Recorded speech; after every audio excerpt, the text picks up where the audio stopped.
Welcome everyone to the Community Board of Three's SLA committee meeting for May 15th.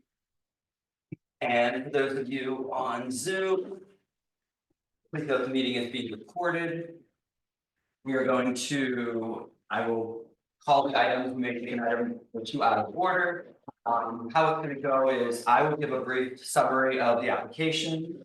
We will then give the applicant a chance to add, clarify, make any other comments they would like to. Then we're going to move to members of the public to give them a chance to speak to an item, then move back to the applicant, move to the committee for a discussion and a vote. We would like to keep everything as civil as possible, so please no personal attacks on anyone, whether it's a member of the committee, a member of the public, or an applicant. And if you are here for an item to speak, please fill out the form. I think most of you have. If you're interested, you'll get 2 minutes to speak. Both here, if you are on Zoom and would like to speak to an item, when that item is called, I will ask if anyone on Zoom would like to speak. Please raise your Zoom hand. We will call on you. And at that, I did have 2 items that were withdrawn this month. Item number 14, 299 South Street, New York Boat Cruise Incorporated. Item number 15, Grand Mariner, 299 South Street. Those items were both withdrawn. They may come back at a later date, but they will not be heard tonight, so just please watch the calendar. We are going to go ahead and get started. We are going to take item number 6, Village East by Michelle first. That is a fairly simple item, and I think we should get through it real quickly. We're going to go ahead and take that item first. The applicant is here for item number 6, Village East 189. Or are they? If you are on Zoom, please raise your hand if you are the applicant or the representative for item number 6.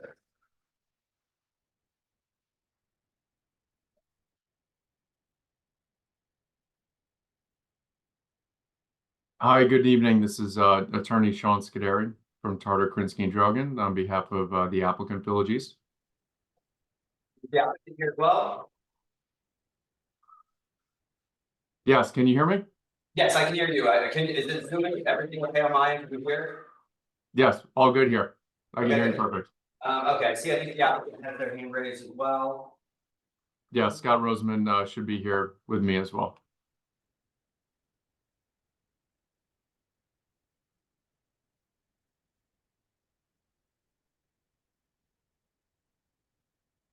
So I appreciate everyone's time this evening. Thank you for having us. You may be familiar with our theater, the Village East. It's been operating for decades in the community. They've had a beer and wine license for the last 2 years. We are seeking a full liquor license to expand the offerings to the patrons visiting the theater. Everything else, from the prior license, is going to remain exactly the same in terms of operation, hours, and really there's no changes other than just changing the class. We limit sales to 1 drink per ID, and they also work to limit to 2 per customer each day, evening as well. Okay. So the applicant just gave a quick summary, but it just essentially is the movie theater has been there for years. They already have a beer and wine license. I think that was from 2021, right? When you got the beer and wine license. So that beer and wine license, they're upgrading to a full liquor license. It will not be a stand-up bar. They won't be served from a concession stand, and there will no tables in the lobby or anything. So it's just for them to buy a drink to take into the theater with them. There were no 311 call hasn't been an issue. The only thing I did hear from a couple neighbors was that they had no complaints about the theater. They did just say that sometimes when you have some of the events, it can go out of control outside, but I don't know if that has anything to do with the liquor license, but it should not. I can certainly bring that back to management and make sure that when there are events, that security is aware of patrons migrating outside. And I think it was primarily like the sidewalks with the set and repeat and the car services and all that stuff. Understood. Okay. Is there anyone here in person that wanted to speak to the back? Is there anyone on Zoom? Okay, committee member, any questions, comments, concerns? Okay, that being said, we're gonna put the stipulations up then on the screen for you to take a look at, and we'll review this is what we'll be voting on, this is what you'll be then signing. It is I, Scott Roseman, as a representative of Citadel Incorporated at 189 Second Avenue. There'll be a full liquor license, we'll operate a movie theater with 2 concession stands. And technically, you're not a full kitchen, it's less than a full service kitchen, correct? It is. Yeah, there is food, but it is a little less than a full service kitchen. Service. Yes. The hours of operation are 10 a.m. to 11 a.m. 10 a.m. to 11 p.m. all day. Will not use outdoor space for commercial use. You already do have one doorman. Moving for soundproofing. You did it. The one question I have: you had both boxes. You would close all front door windows at 10, or you would have a closed fixed facade. I mean, essentially, you have a closed fixed facade, anyways, right? Other than your main doors. Correct. Okay, so unchecked with it. Yeah. And you know, not have DJs, live music, third party, you know, cover fee is charged or scheduled performances. Well, dancing through movies, but that's not performance. Does that count? It is, but they can't, they're allowed to. I mean, no. I took the schedule. It's zoned for, there won't be anything. Beyond recorded background music only, will not apply for incorporation without coming to TV. Will not participate in pub calls or party buses, will not have unlimited food specials. Will not have happy hours, will not have a wait line or staff person responsible for ensuring no loitering noise or crowds outside. Will post these stipulations and those may contact the owner or manager number below. Scott Rose, 212-871-6832. Yeah, this all looks good. That said, we're gonna move to the negative. Yes. And Smeltzer, yes. Michael Lavario? Yes. Okay, and absent is Sandy Lay. The Ballinger and Guillermo speak out. Okay, so the office will be sending these stipulations out to you with, within the next day, so with instructions on getting the copy in return. Fantastic. Thank you very much. Thank you. Okay. So I think that being said, that was really easy. So. Point, we're just gonna go in order from now on probably, so I guess we're gonna move to number 2, which is Sugar Mouse, 47. The applicant.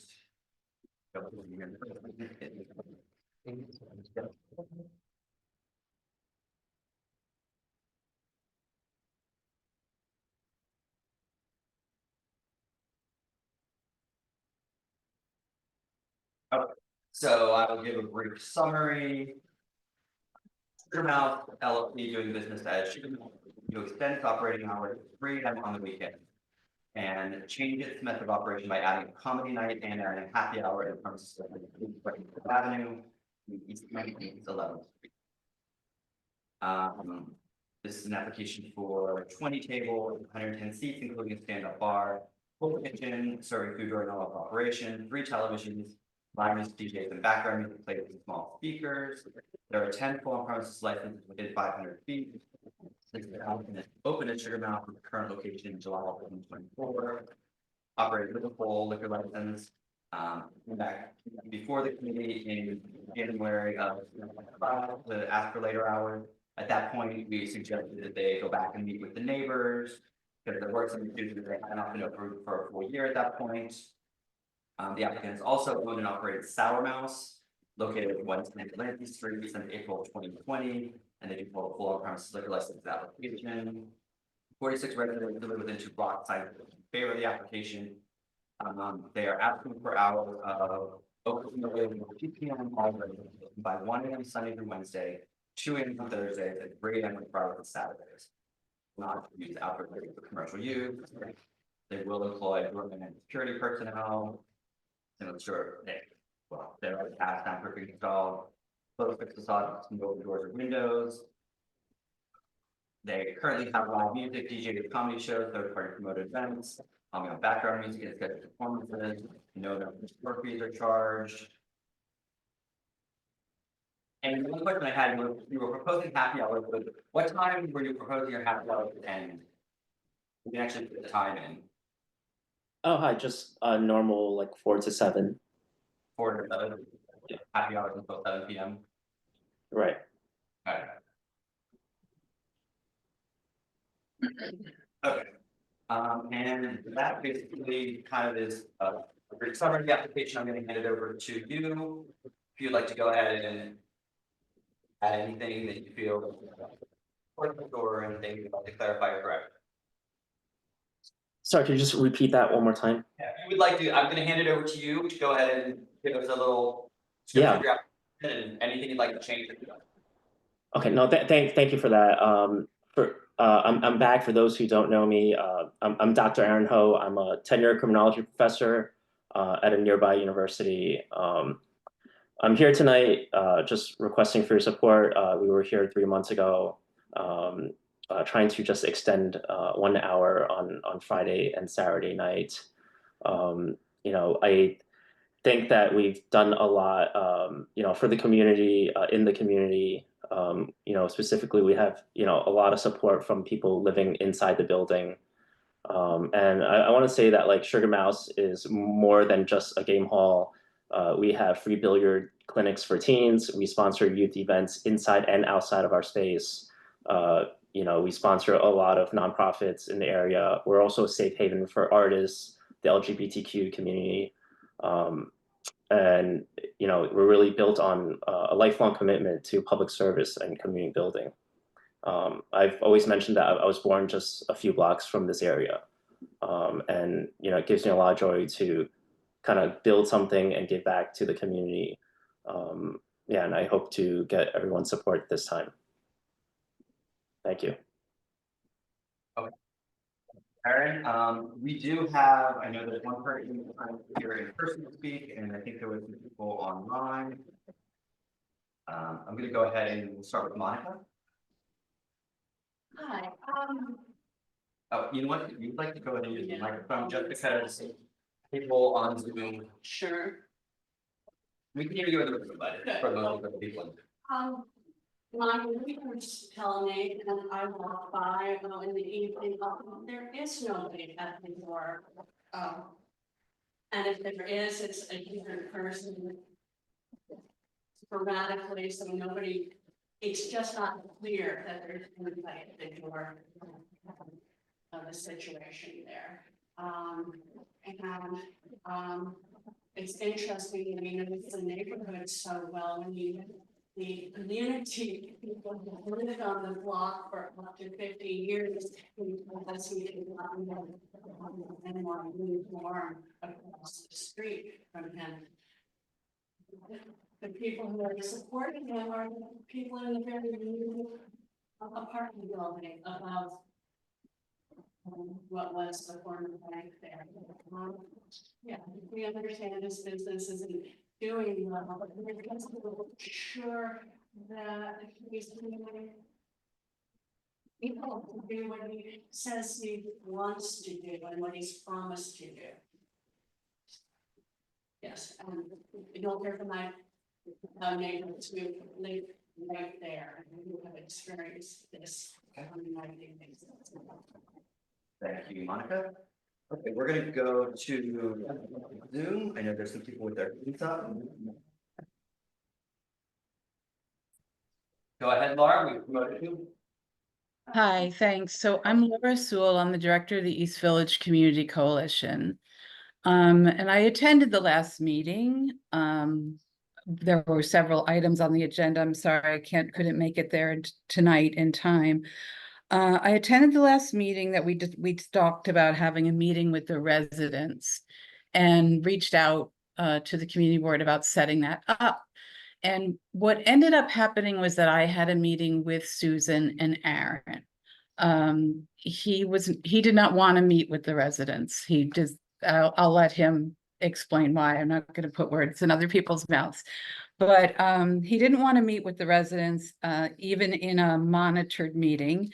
So the three of us met, and we talked about the business. We talked about some possibilities of, people we could introduce them to and ways we could, help support the community aspect of the business, especially like the after school programs that have been discussed, but we haven't really seen like evidence of.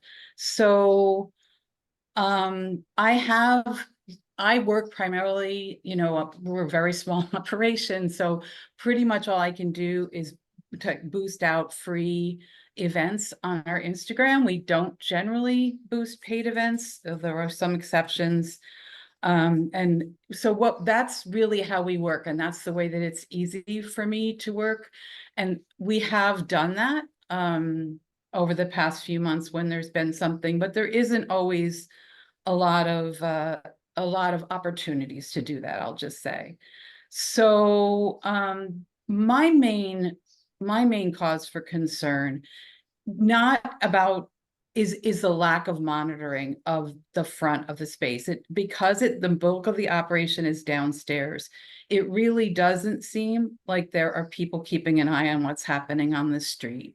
On several different occasions, on my way to the bank, on my way to the store, just coming here and there, have seen groups of people smoking pot outside. Not that that's illegal, but early evening at a time when, some parents might not feel comfortable, and I don't know that we'd feel comfortable recommending this is a place for teens. So that's where I am on it. I don't really, I think the committee will make the right decision about the hours and all of that, but I do feel like I need to just go on record and saying that I'm not sure it's a place that I would recommend to a school or for someone to have a birthday party, because that activity, whatever's going on in the street right outside, is regular, and it's just not monitored by the business. That's it. Thanks for the opportunity to speak, and thank you, Aaron, for meeting.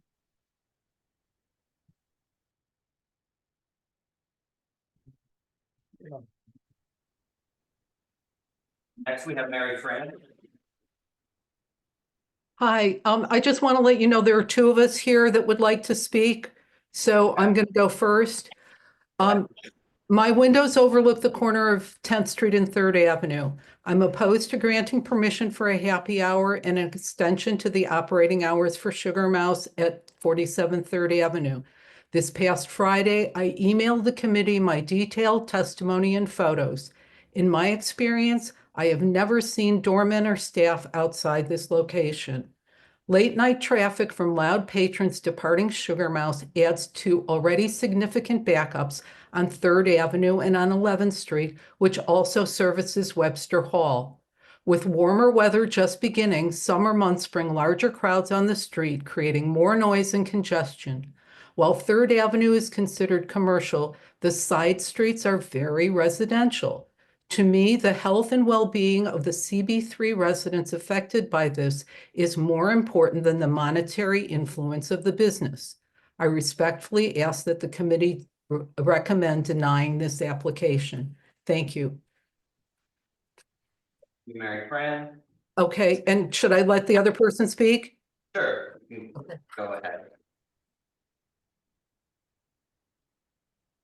Just go ahead and please identify yourself so that we can have the for the record. Just speak. Hello, my name's John Sunter, and I tried unsuccessfully to get on tonight, so that's why I'm sharing this computer.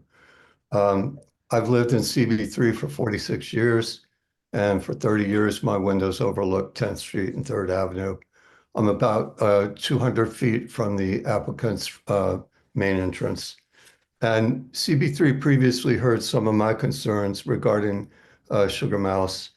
And I and several of our neighbors appreciated this committee's hearing us in January, and also its suggestions then to the operator.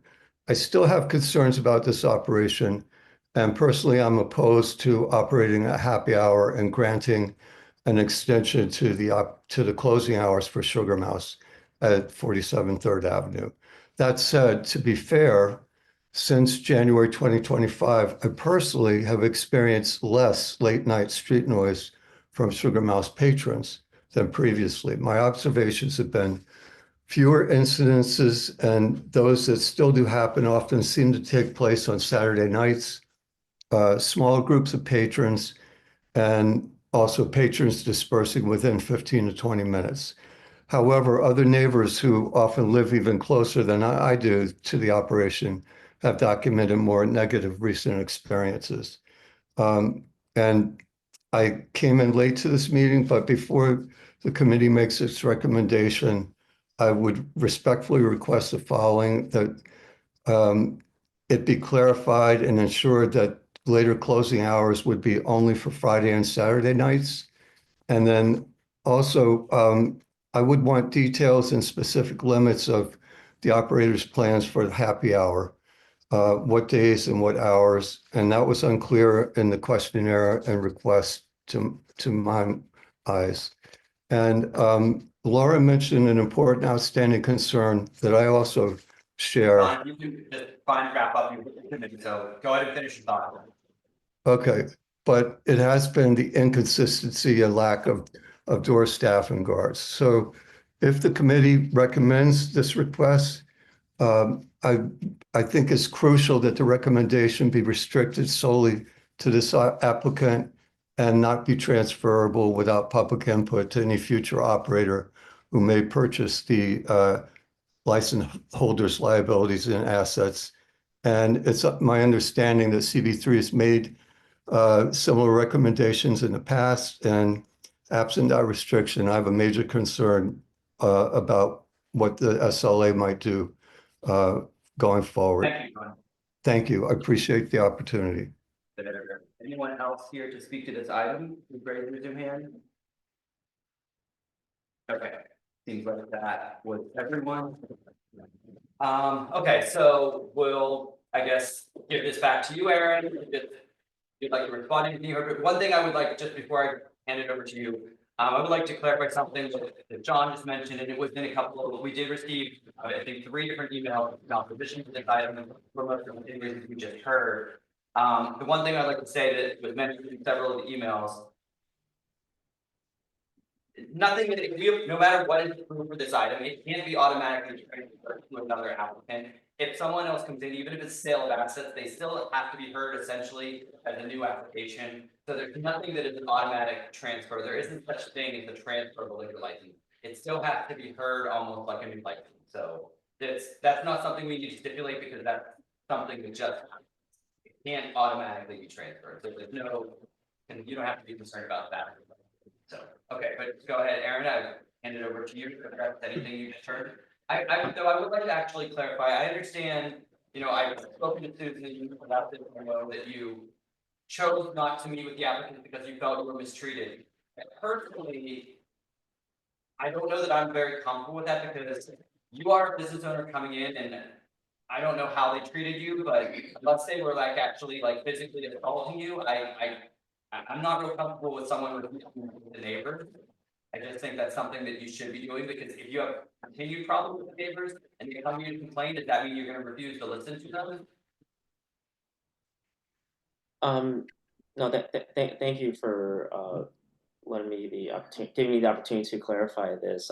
When I met with Laura a few weeks ago, I mentioned that we will build out our teen program. So we do have a teen clinic. We are a safe haven for the QPA. We work with a lot of these members. When I spoke with her, I mentioned that I would need to build it with a community that that we have these relationships with, right? So we said that we would continue to keep our promise and to build the teen after school events, which we did. Right, we continue to double down on the community events, which we have. I know you have questions about the happy hour. It's just a 4 to 7. I think that's very typical of just of any place, and I think that our hands are really tied. So we're asking for that to be lifted. We do have guards, but I guess they sit on the inside. So ever since we got the complaint from CB3, we put the guard now outside. We tell them, so they're not inside the class, so they're visible. we are actively, dispersing people if they are standing around. Yeah. That is one thing, in your original stipulations, you were supposed to have someone designated to keep the sidewalk clear, and you did agree to no lines. There are pictures in the emails that we've received that you are having lines. That's one of the biggest issues that I think is causing problems for the community, is the lines. And I understand what you said last time, it's hard for you to control that, but they are your patrons waiting to get into your business. Right. So they are your responsibility. So So we, Go ahead. we don't have lines going in. I guess it's subjective, but if there are people who are smoking, we do try to push them to the side. The idea was that as long as they're not, we have a very small storefront, it's like 10 foot across. We try to disperse people to the left, to the right. The idea is that like we don't want to push them to the side streets where there's residential. So the last time I spoke with someone from the board, they said, okay, just make sure they're not within the 10 foot of space, and just because if we disperse them too far, then they're part of the residential, right? So we're mindful of that as well. Like, tell us what, you know, what you want us to do, and we'll do it. And really, just since the last time, we've just made sure that people are not right in front, so they'll go slightly towards the bank or in front of the weed shop. But these aren't large crowds of people, and it doesn't really happen. Are there lines when you have an event and people are waiting to get in for that event? Sorry, what event is it? Sorry. I'm asking, to me, in my mind, there's two types of lines. There's the lines that are the most problematic are when your place is packed and there's a line of people waiting to get in, and you're like, okay, next time 2 people leave, 2 people can get in, because those are lines that are standing there for long periods of time. Then there's the lines when you have an event and you've got 100 people for that event, and it starts at 7 o'clock, and 100 people all need to enter at 7 o'clock. And that's a short line, right? Because they're just waiting for the event to start, and then they all come in, and they might be outside 20 minutes or so. So I guess my question is, what type of lines you have, and how are you controlling them? Okay, so when I do anticipate that there are lines, I actually email CB3. I email Susan Stetzer directly. So the last time I anticipated that there were lines, it was for a children's event that we hosted, and I specifically said, hey, is it okay if we host this event, because there might be some lines in the afternoon, and Susan appreciate that. Like I asked ahead of time about this, and same thing with we had the Asian Comedy Festival, like proceeds went towards a local attorneys for immigrants. I emailed Susan letting her know that, hey, we anticipate that there might be lines, but we'll try to usher people in as soon as possible. That sounds like event lines where people are just waiting to get in for the event. Right, but we don't have wait lines outside. All right, that's the CB3 has made that very clear, and we don't have anything that would have wait lines. Maybe 2-3 people would stick out because the guard sometimes checks IDs, and yeah, but we try our best to limit that. And it's, I know someone compares to Webster Hall where they actually have lines. We're not that. At most, we'll have a few people who are staggering because we're checking IDs, and just making sure that we want to make sure that the patrons are safe inside as well, right? So we have to do our due diligence as people come in. Has the doorman been stationed outside of the door on the sidewalk since our last meeting? So during our last meeting, I had the guard sit on the inside. So we have a very small landing. It's just really a door, and then it's 5 foot of space, and then then we have the stairs that descend down. We had the guard on the other side of the glass.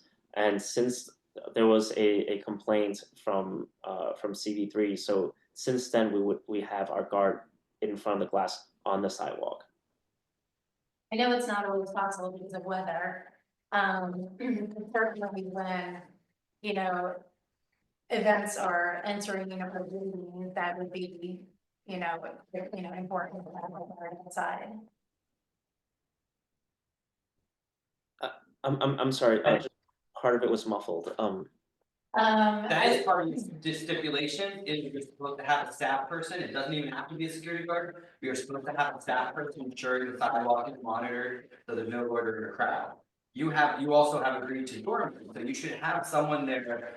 And not only the door, but they should be monitoring the sidewalk, so when you do have a line, they should be making sure the line is against the facade of the building, not blocking the sidewalk. First of all, you shouldn't be having. You agree to no lines, and emailing and calling Susan, letting her know you're gonna have a line, that's not okay. That doesn't make it okay for you to have a line. You agree to no lines. That's part of the problem. Like, just letting Susan know there's gonna be a line is very courteous. That doesn't necessarily solve the problem. You really shouldn't be having line.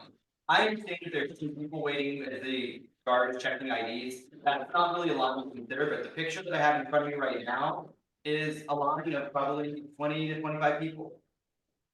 And that's not, I don't think, just someone waiting to get their ID checked. So that's, I think what I'm trying to say is, you know, I understand you try to make improvements and you're doing better, but you can't have a line. And you need to have someone monitoring the sidewalk. Mhm. That seems to be something that hasn't quite happened since the last meeting.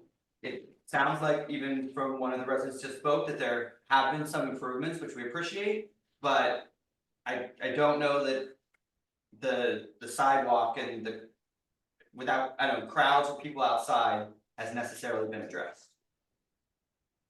And your space is in the basement. Your space is self-contained. If you can get this together, I don't think you'll have a problem with the neighbors. I don't think anything that's happening inside your space is causing a problem. It's what's happening outside that the neighbors have an issue with. If you can get everything inside and keep it off the street and sidewalk, I have a feeling that the neighbors probably won't have the issues with you that they've had. I actually don't think I've heard a complaint from any of the neighbors about your business inside per se. It's just what's happening outside your business. Understood. So Susan, go ahead. Is it first of all, are these lines for the daytime, like family or teen events? Or are they also at night? So I don't know what the what picture you have, but it sounds like you said there are 20 people outside going in. So it sounds like these are daytime lines for the events that are not your usual bar or, your nightlife events. Is it possible? First of all, I'm gonna say is, I think there's a real difference between daytime and nighttime lines, which we've never had to address before, but are now an event in this community, regardless of alcohol. But I think, the big problem with nighttime lines was always that they were very noisy, they kept people up at night. So I think the daytime lines is something that we need to address separately. Is it possible at all for you to have the lines form inside downstairs and then, is it possible at all to accommodate them inside? No, so we definitely try to usher people in. So I this is probably like the Asian Comedy Fest that we had. It was like 6 shows, and the thing is we try to usher people in. I'm also there to make sure like there's no line forming. I tell people to, but when there's a rush of 20-30 people there, and there are double doors, Yeah, but it's also a daytime. I like they're not like rowdy people. They're just waiting to come inside.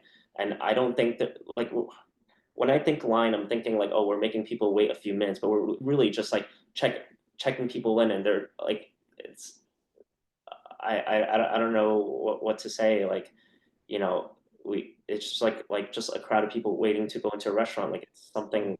Like, is this thing something that's, you know, Okay. so it's something like every week? Yeah, that's a great question. I mean, can I ask the residents who live nearby, like, how often are you seeing lines outside of this establishment? Is this something that's happening every week, or is this something that's happened occasionally? Well, we can also ask Aaron, how many events, that have lines occur a week, is it every Saturday and Sunday? Or what? So we try really hard not to have any lines at nighttime, but it's so the few times that we thought we might have a line, like I was very intentional on like, hey, is it okay if we host this, because there might be some people that are coming in, otherwise we can send the the community event somewhere else, and I just assumed that it would be okay because it was a community charity event and it's during the day. It's in the afternoon. I mean, Can I ask you that, what I was asking is how often? About, in, about how often? infrequently. So maybe But once. are we talking once a week, twice a week?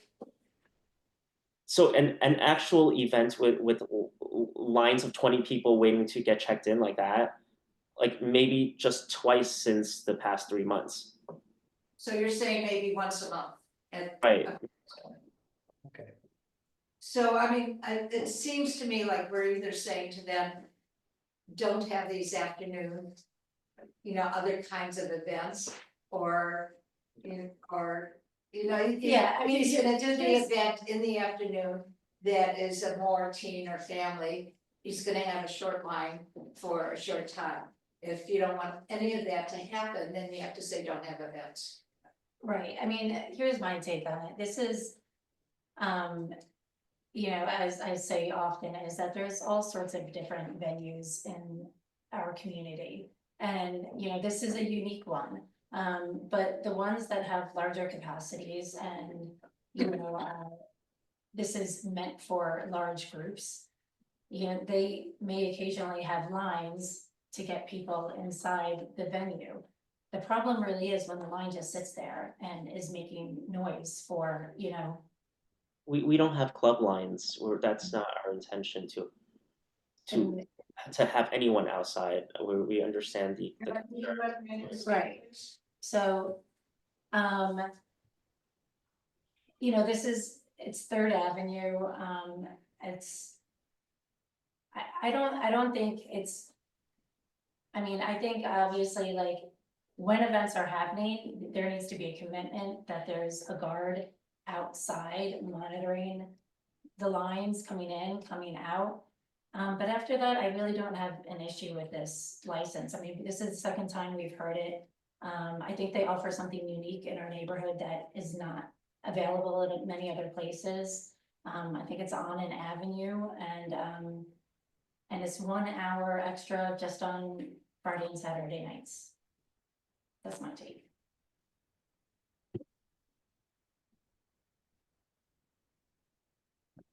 I agree.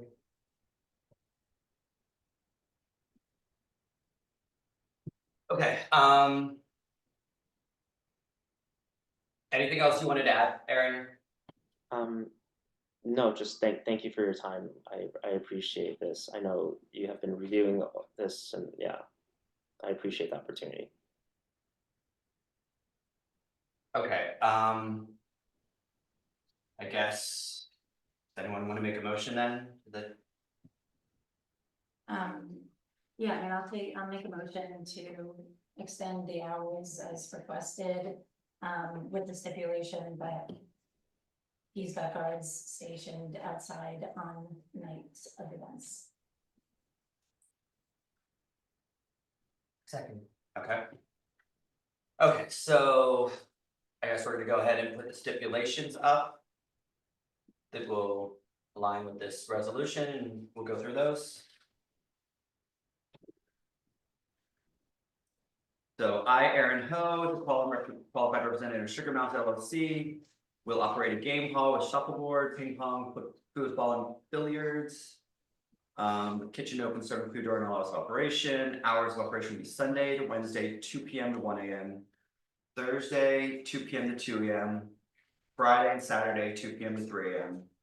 I will not use outdoor space for commercial use. Will employ a doorman and security personnel. 2 security guards must be stationed outside the venue. I will install soundproofing is already installed, so that you can uncheck that. Not in business at this point. You'll have a closed fixed facade with no open doors or windows. You will have DJs, live music, third-party promoted events, but you would not have any event which cover fee is charged or scheduled performances. You will not apply for an alteration without coming before CB3 first. Will not participate in pub crawls or party buses. Will not have unlimited drink specials, including boozy brunches with food. You will have a happy hour to end by 7 p.m. You will not have wait lines outside. You will have a staff person responsible for ensuring no loitering, noise, or crowds. We'll post these stipulations and residents may contact the owner manager at the number below. Aaron Ho, 917-863-9047. Yes. Okay. So we're gonna move to a vote. Megan, Joy? Yes. Clint Smeltzer, no. Michael Lavario? Yes. Okay, so your motion passes. Thank you. If you just have to. You just have to make sure, as I said before, if you keep it all inside, I think that's gonna remedy a lot of the issues you're having with your neighbor. I mean, that's the best I can say. Thank you. I will do that. Okay. Thank you. The office will be sending out the stipulations with the instructions on how to get them back and when to have them returned by. Thank you, everyone. Have a great night. Thank you, you too. Okay, on to the next item, which is. Item number 3, Jones Street Wine Bar LLC, 122 East 7th Street. The applicant here in person for this item, or if you are on Zoom, please go ahead and raise your Zoom hands. And so,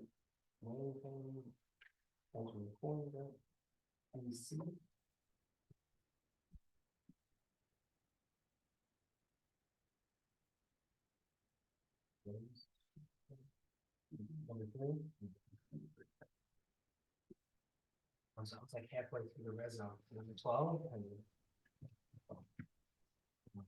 okay. Are you the applicant? I think, is it JC? What's your name? EC? Are you the applicant for this? Yes. Hi, good afternoon. My name is Ed Carlson. I am EC. Okay, do you have an attorney representative here with you at all? I do. Ben Korngut's on the line. Oh, okay, did you? He's a panelist, but not. Okay, we have him. Hi, sorry, everyone. I had a little computer trouble, but I'm here. No problem, we're all got you back in there. Are you expecting anyone else? This is it from our team. Okay. Okay, so I'm gonna give a quick summary and then I'll hand it over to you. It is Jones Street Wine Bar LLC doing business as Jones Street Wine Bar, seeking a change in method of operation. They currently, their hours are midnight, 7 days a week, and they are asking to close at 1 a.m. Sunday to Wednesday, 2 a.m. Thursday to Saturday in the premises located at 122 East 7th Street between Avenue A and First Avenue. This is an application of 74 people, one bar with 16 stools, a prep area serving food during all its operation, no TVs, streaming music. There are 33 full on-premises licenses within 500 feet. The applicant has been a license holder since 2020 in CB2 and since 2024 in this location in CB3. 24 residents who live within 2 blocks of the location signed a petition in favor of the operation or the application. Again, they're proposing hours of opening no later than 2 p.m. Monday through Friday, 12 p.m. on Saturday and Sunday. They're going to be closing by 1 a.m. Sunday through Wednesday, 2 a.m. Thursday through Saturday. They will close all outdoor dining by 10 p.m. Close any front and rear facade doors and windows by 10 p.m. Ambient background recorded music only. Will not have live music. DJs promoted events or scheduled performances. not apply for alterations that are coming to CB3, no pub crawls or party buses. They will have a happy hour that went by 7 p.m. They will ensure there are no wait lines and designated employee to manage the noise, loitering, and crowds outside. And I think that's pretty much it. Is there anything you would like to add to or change on my summary? Yeah, I'll just add a couple of quick details. So this is primarily a financial decision. That's why we made the application. We're currently turning people away around 11:30. We're a small, all-natural wine bar. We do sell beer, but I'd say 90% of our sales are natural wine and or food. And, essentially we're just looking to stay open a couple hours extra. We will serve food and essentially just keep the lights on and the door open so that people can stop in later at night and have a bite to eat and a glass of wine. Otherwise, it's pretty much, the status quo. And I would just add to that they've been open for a year. They have become really become a part of the community. You'll see they got signatures of support from people in the building and across the street. Ed owns an off-premises, a wine shop in the West Village, so he's kind of a wine expert. So people really have been coming in for their wine selection. In fact, he'll make orders for specific longstanding customers, really to cater to them and have a place for them to come and enjoy a glass of wine. You'll see the premises is small. It only has 18 bar stools, background music only. It's really a very quiet, mellow place.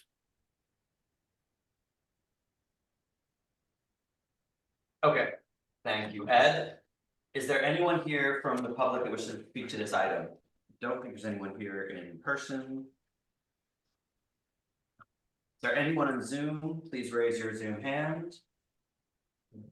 Okay, seeing none, committee, any questions or any?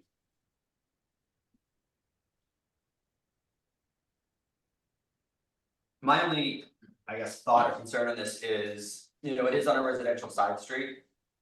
And we generally are trying to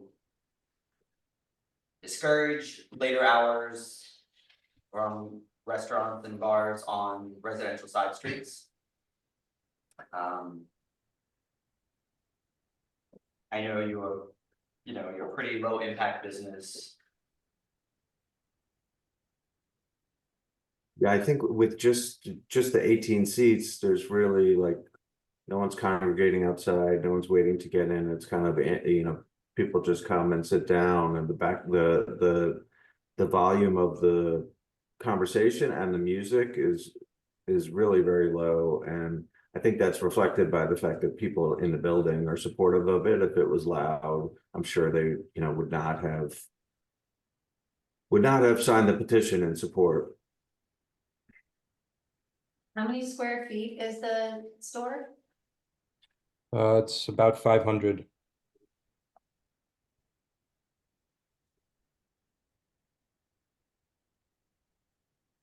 Did they get any signatures from Yeah. people in the building? They have, they're.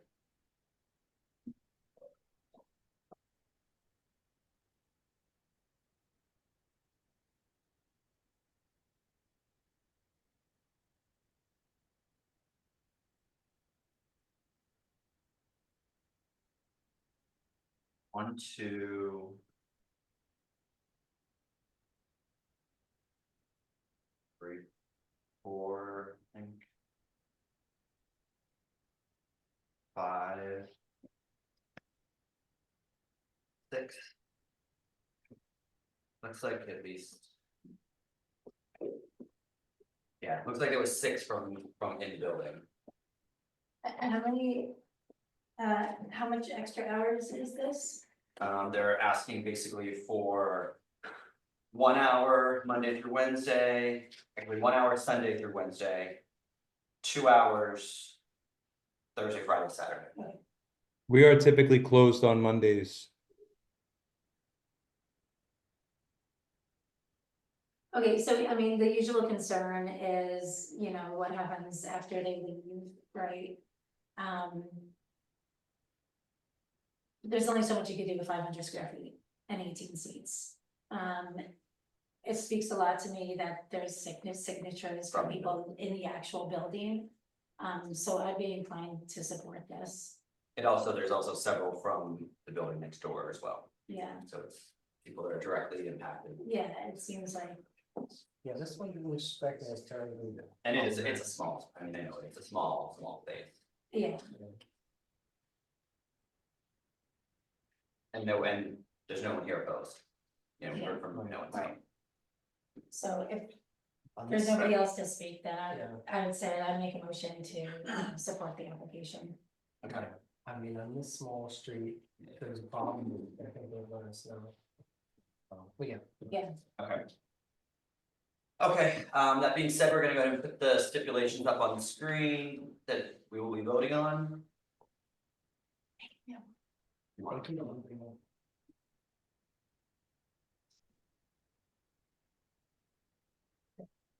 Okay, That's too small. yeah, that's better. Okay, so it's I, Edward Carlson, as qualified representative of Jones Street Wine Bar LLC, located at 122 East 7th Street, will operate a wine bar. With less than a full service kitchen serving food during all hours of operation. The hours of operation will be Monday, Tuesday, Wednesday, 2 p.m. to 1 a.m. Thursday, Friday, 2 p.m. to 2 a.m. Saturday, 12 p.m. to 2 a.m. and Sunday, 12 p.m. to 1 a.m. We will close all outdoor dining allowed under the temporary open restaurant program and any other outdoor uses by 10 p.m. You will employ a doorman and security personnel. Sorry, there will not be a doorman. I was gonna say, you don't have. Okay. Sound personnel are installed. You'll close any front or rear facade doors and windows at 10 p.m. You not have DJs, live music, third-party promoted events, any event for which a cover fee is charged or scheduled performances. Ambient background recorded music only, not apply for an alteration without coming before CB3. Will not seek a change in class without obtaining approval from CB3. Will not participate in pub crawls or party buses. No unlimited drink specials, including boozy brunches. Will have a happy hour that will end by 7 p.m. Monday through Friday. We'll post these stipulations by the license and residents may contact the owner manager at the number below, Edward Carlson at 917-714-0189.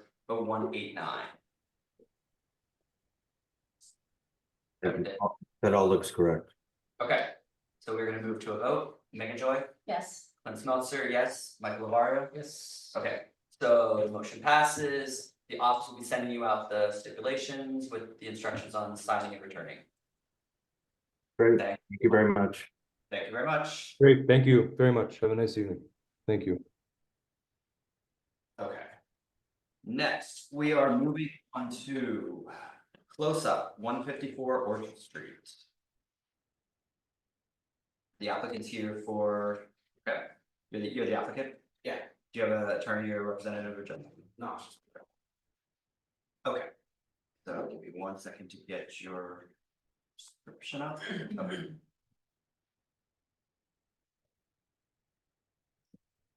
Okay, Winhall Station LLC doing business as closed up is seeking a full on premises license in the premises located at 154 Archer Street, between Stanton and Rivington. It's an application for an establishment of 49 people with 13 tables and 52 seats, one L-shaped bar 9 foot long, and one service bar, full kitchen serving food during all hours of operation. There are 76 full on premises licenses within 500 feet. This location has been operating for 1 year and was previously approved for a full liquor license with midnight closing stipulation. The applicant has been the license holder for 1 year at the current premises. There was only one commercial dwelling unit complaint with police action necessary. One resident who is part of the Suffolk Street Block Association wrote a letter in favor of the applicant, citing a neighborhood need for this business and their good operations. 41 residents who live within 2 blocks signed a petition in favor. They are proposing hours of opening no later than 5 p.m., closing by 1 a.m. Sunday through Wednesday, and closing by 2 a.m. Thursday through Saturday.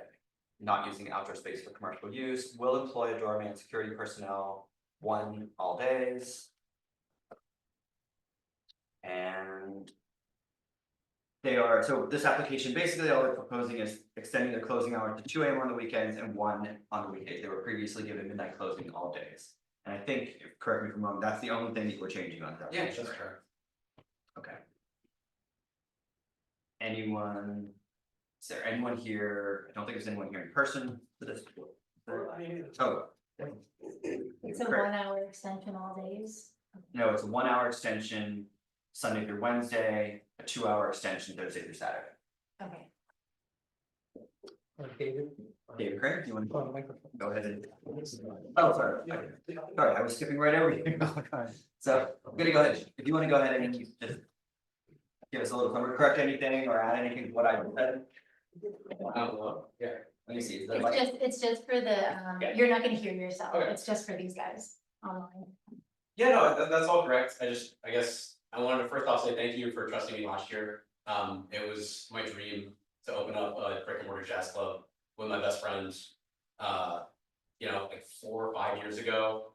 And during the pandemic, so many spots closed, like 55 Bar closed, 20th Street, Cafe Bohemia, like all these like legendary spots in the city has kept closed.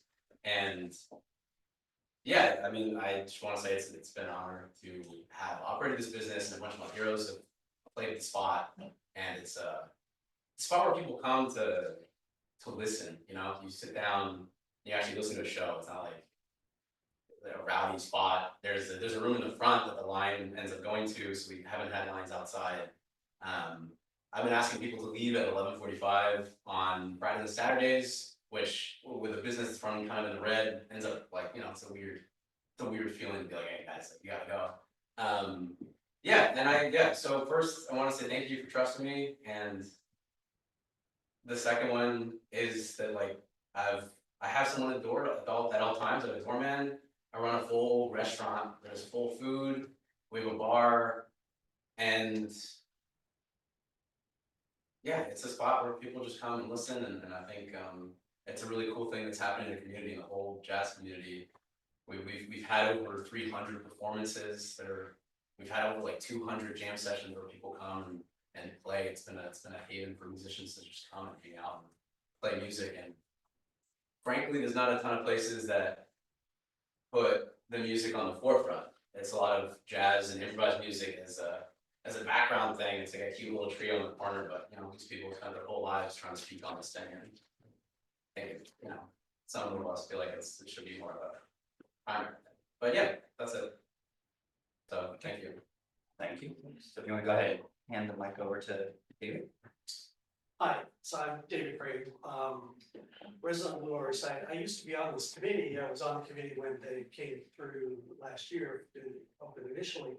And I convinced the committee to please approve the license to operate as he proposed, because it is a place where people go to listen to music.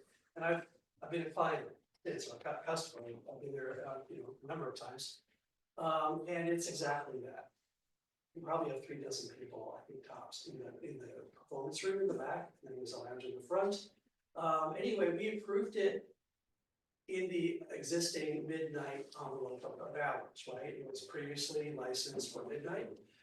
He's been operating well for a year. He really does need to have the hours extended, or he will not be there much longer. I don't know how good it is, but I'm saying he to make a profit, he needs to have the hours extended. He's been operating well for the past year, and the practice on the board has been to extend hours after a year like that.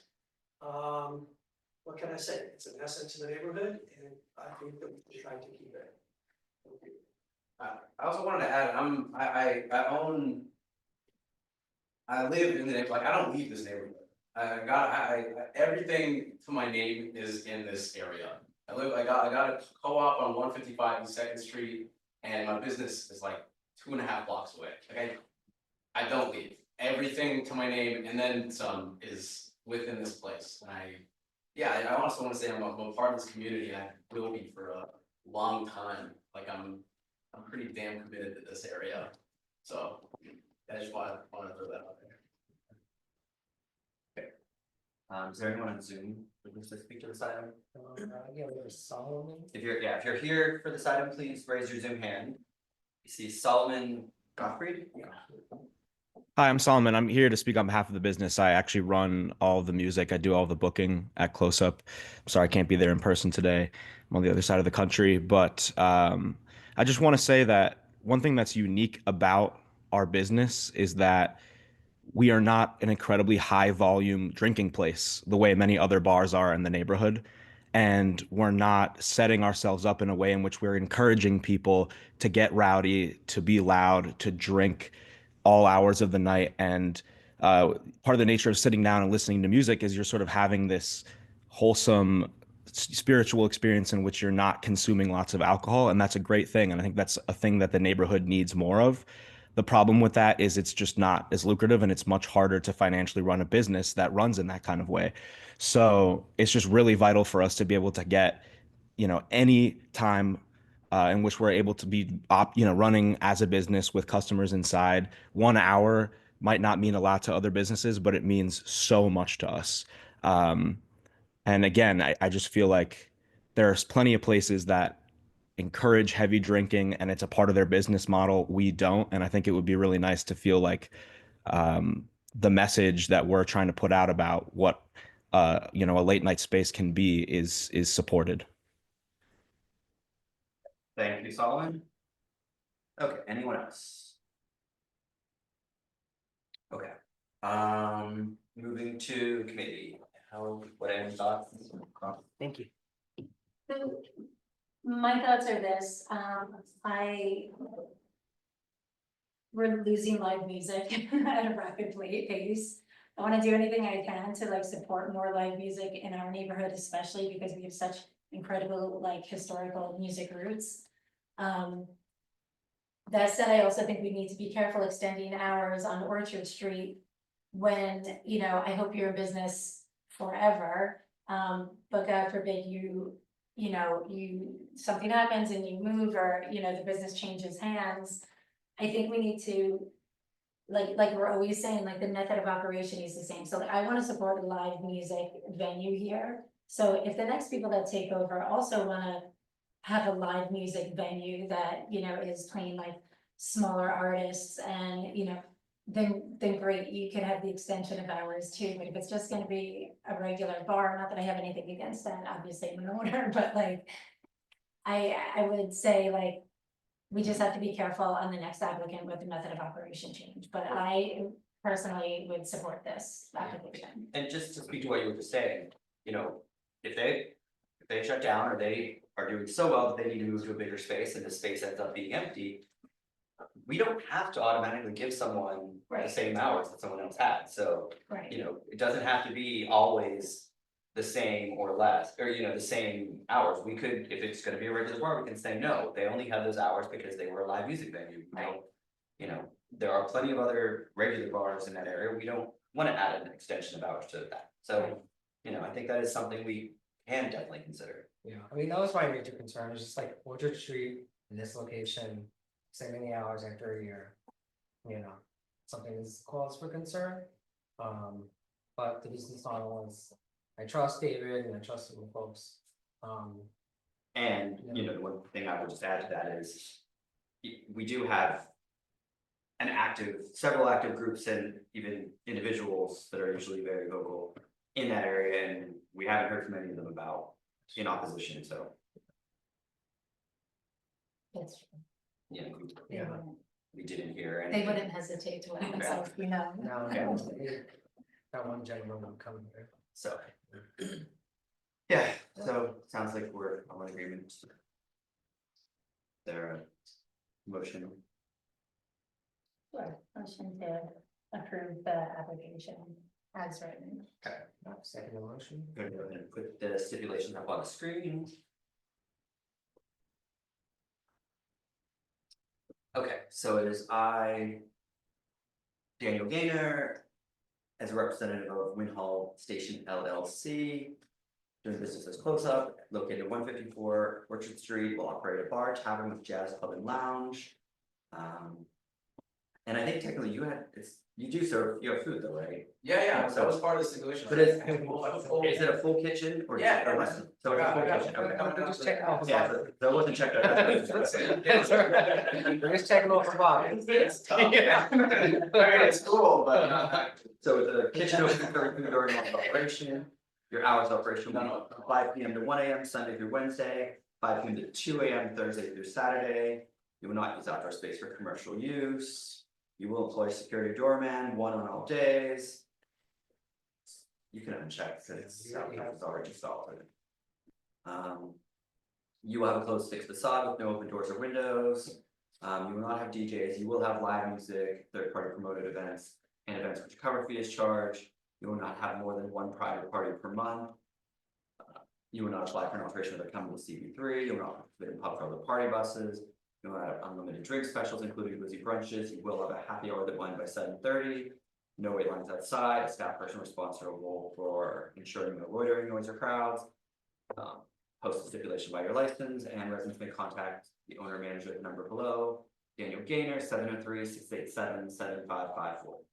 I have a quick question, if I wanted, cause like a lot of cats have like their own vinyls, and we wanna start just like playing vinyls of musicians, could we sell a bunch of like CDs and then vinyls of musicians that play there, all living musicians?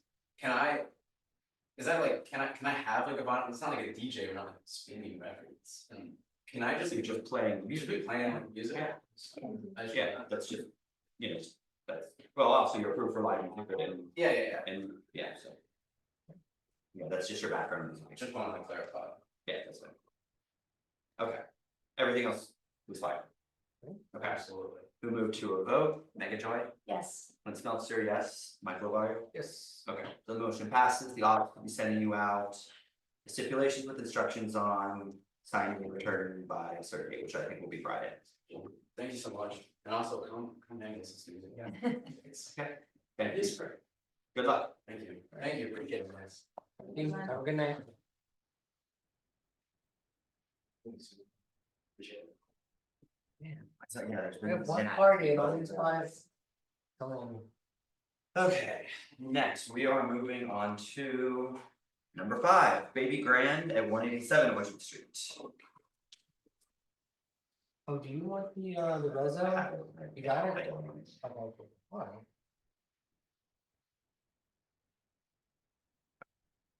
Is the applicant here in person, or if you're on Zoom, please go ahead and raise your Zoom hand, we'll get you promoted.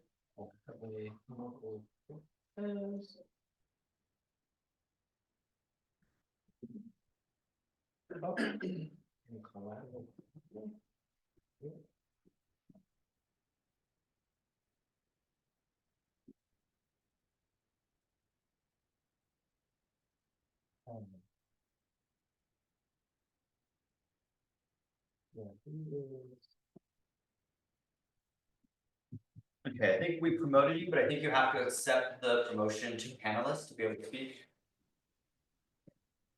There we go. All right. There we go. You're the applicant, Michael? Yes, I'm one of them. Joey is on the call as well. Okay. Okay, I'm gonna go ahead. I think we were getting Joey promoted. Collateral. Is Joey listed as collateral something? I'm not sure. Collateral collector.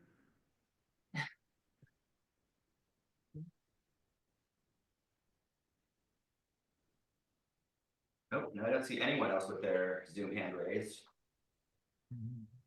Hey. Hey. All right, Joey, Yeah.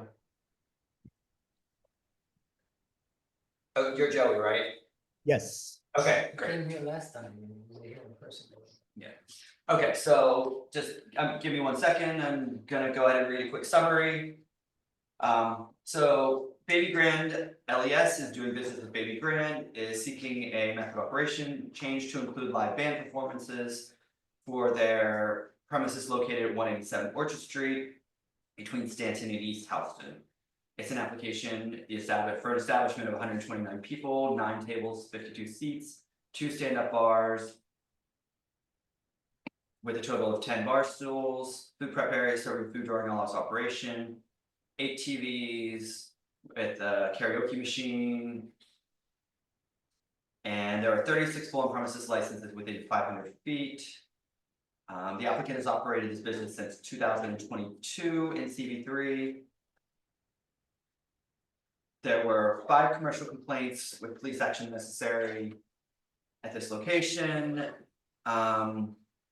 We did receive 1 email from the Lower East Side dwellers that basically just said they had reached out, and I think they were basically just choosing. Yes, they said though they do have concerns, they're not taking an official opinion on 187 Winter Street, so I guess that's just basically saying they have concerns, but they aren't coming out against you per se. And they would. And she also mentioned in the email that the residents at 197 Orchard, who are the ones that are directly impacted, have decided to remain neutral on this application, so I guess they are also choosing not to support you, but not to oppose as well.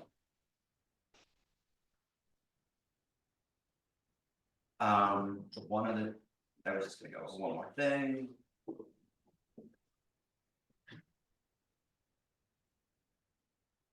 Sorry about that delay. Here.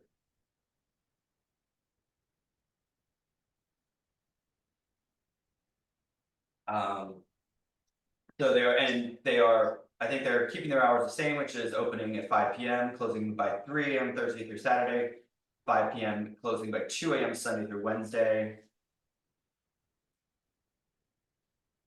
And basically, I think the gist of it is they are specifically asking just to add live music. They were previously approved for a karaoke business. So I guess I'll just hand it over to them to let them explain, what they're actually proposing and what they're looking for when they're asking for live music. Hey guys, okay, so I just want to clarify before we get started that we're looking for this license for a very singular purpose. We have no intention of becoming a live music venue. At our other Baby Grand location, we offer an event called Live Band Karaoke, which is essentially 1 day a week between like a 3-hour window. We offer some live band accompaniment for the karaoke singers. So we add a small backline. That's literally why we're trying to do this. We don't want to,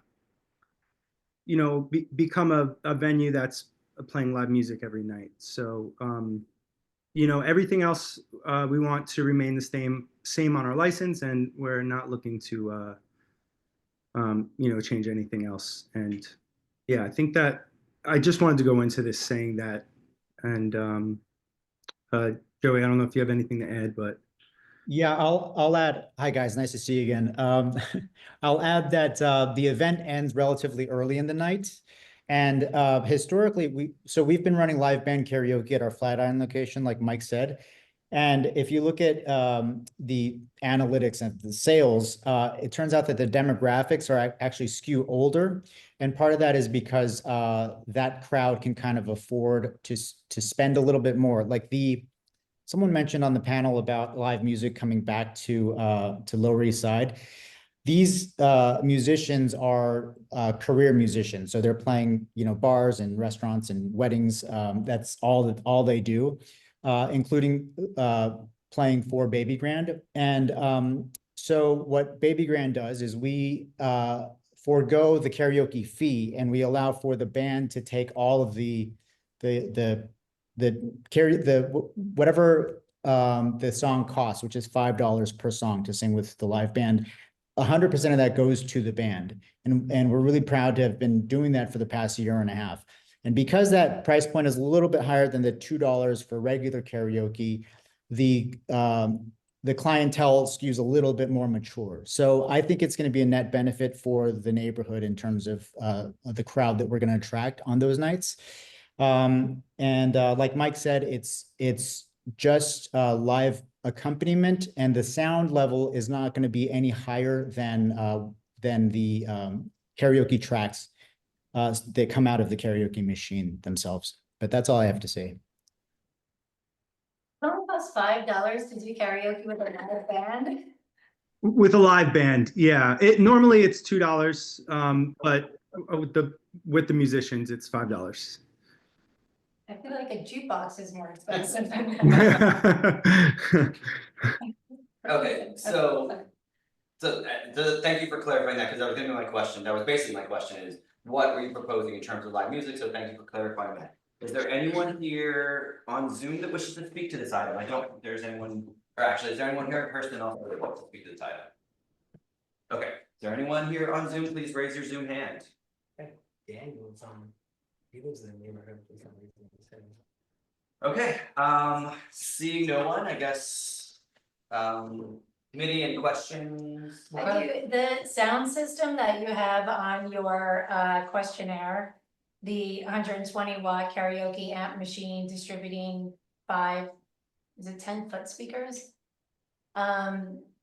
Is that what you currently have now? Yeah, we have 5 speakers set up around, and yeah, it's a 120-watt karaoke machine. Okay. And that'll be the same system that is the band going to be amplified or is it an acoustic? Well, so the guitar player will run through the system, and the bass player. The keyboard player, he brings a little amp and he sits it next to the keyboard, and then obviously we don't put any mics or anything on the drummer. So it will be I guess it's technically not acoustic, but it would be essentially through your existing speakers or at the existing levels. Yeah, the guitar and bass player will be running through the existing speakers. Yeah. It's a 4-piece band, right? Yeah, correct. 4-piece band. And you're saying, so this will be one night a week? Yeah, Flatiron, we do it on Tuesday nights. No, Wednesday nights, I'm sorry. So I think we're just gonna run a kind of, similar strategy, same strategy, and just do one night a week event. Okay, so you're okay with us putting in the stipulations that live music would be, a 4-piece band accompanying karaoke one night a week? Yeah, I mean, Joey, do you have any, there might be a rare instance where someone, because this has happened at Flatiron, someone has like booked them privately for a party in the event space, which is downstairs. But that does occasionally happen. So I don't want to say anything, like I don't want to lie to you. Can we work, like if that happens, I don't want to, that might happen is what I'm saying. So how often do you anticipate like booking a private party like that? It's happened like at our Flatiron location. It's maybe only happened a handful of times. I think it's happened only twice in a year and a half.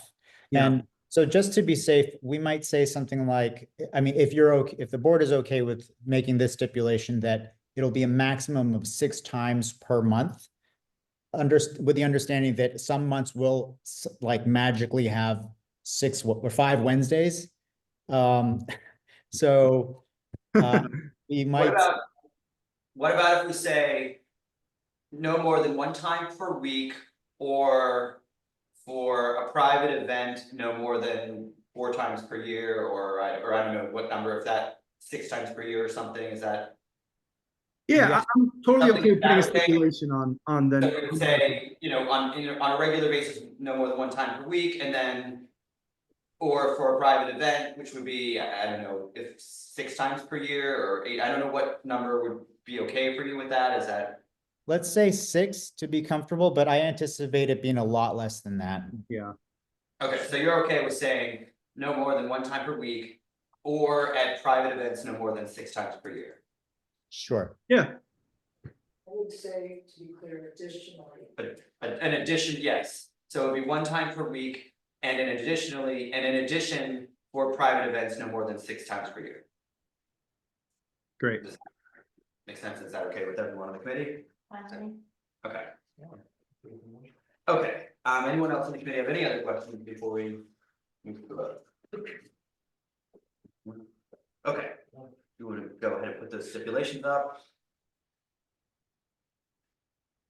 So essentially, the stipulations are pretty much going to be exactly what you signed before. We're just going to change the one section under item number, I think it's 8, where we will talk about the live music, etc. So it's I, Michael Cortez, qualified representative of Baby Grand LES at 187 Orchard. We'll operate a karaoke bar. And do you have, but you serve food though, right? Or no? No, so we partner with restaurants in the neighborhood. So we have like a QR code menu, and essentially we so they order like we use, for instance, Oven Slice on Rivington. So they just bring the food over. Right, so the oven slice sort of acts as our remote kitchen, I think, because I mean, it's not just a relationship, we're like integrally Okay, we're tied. gonna leave that, we're gonna leave it unchecked. I didn't quite remember that discussion when we heard you the last time, but I guess we're not gonna put on that you have a kitchen or even less than full service kitchen because you're not. It's served from, you're a bar, you're a karaoke bar, so. Great. Okay, hours of operation will be 5 p.m. to 2 a.m. Sunday through Wednesday, 5 p.m. to 3 a.m. Thursday through Saturday. Will not use outdoor space for commercial use. Will employ a doorman and security personnel, 1 doorman and 1 security personnel. Soundproofing has been installed, closed fixed facade. So you'll not have DJs, you will have live music, no third-party promoted events, no event in which a cover fee is charged, no scheduled performances. So for the live music, oh, you put that at the bottom. Yeah, or I could put it up. Yeah, copy that up. I just put it in music, the line with the music. You can copy that. So this is where we're gonna say. Live music no more than 1 time a week, additionally, private events no more than 6 times per year. And I guess you should just maybe say, just to clarify, the live music is live music accompanying karaoke, correct, is how you're saying it. Live karaoke? It's, what's live, because it's, Karaoke accompanied by live band. yeah, karaoke accompanied by a live band, is that accurate? Yes. Okay. Just because you said you have no intention of just having a live band playing live music, it's to be accompanying the karaoke? Correct, yeah. Okay. Okay. Okay, will not apply for an alteration without coming to CB3, will not participate in pub crawls or party buses. No unlimited drink special including boozy brunches, will not have a happy hour or post fees stipulations, will not have wait lines. Resident to contact the owner manager at the number below, Michael Cortez, 631-680-3489. Everything look good? Everything looks great. Okay. We're gonna move to a vote. Megan Joy, Yes. Clint Smeltzer, yes. Michael Labario. Yes. Okay, motion passes. The office will be sending you out the stipulations, just like we did in the past, and with instructions on signing and returning. Okay, thank you All very right, much. thank you so much. Thank you, guys. All right. Take care. Okay. Next, we did number 6 already at the beginning, so we're gonna move on to Dinner Menu LLC at 78 Rivington Street. I think the applicants, you're here in person, correct? No. Oh, they are, okay. So if you're the applicant for 78 Rivington Street, please raise your Zoom hand and we will promote you. Having been Henderson, Charles.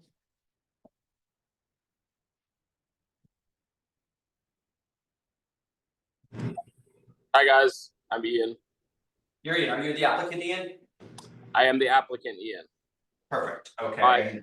My business partner is gonna join us in like 2 seconds, but we'll be on the same screen.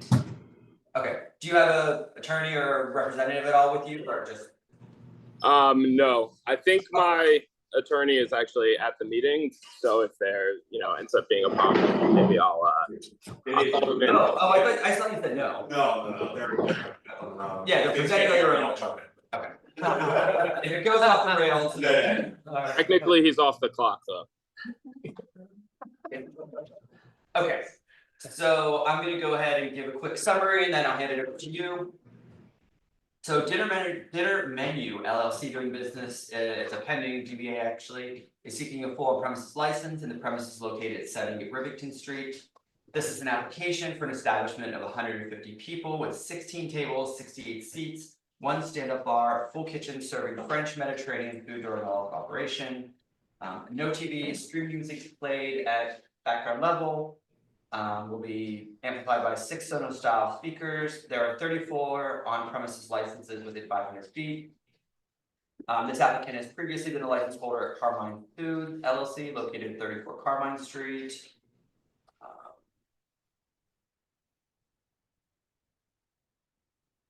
0 residents within 2 blocks of location signed a petition in favor. I don't see petitions. Oh, there were no petitions? Did you have petitions? Signatures? Yeah, we submitted them today. Oh, you might be the one, I think I got an email. Two or so. Okay, hold on, I think I got the email this afternoon, but did not have really a chance to look at it. Let me see.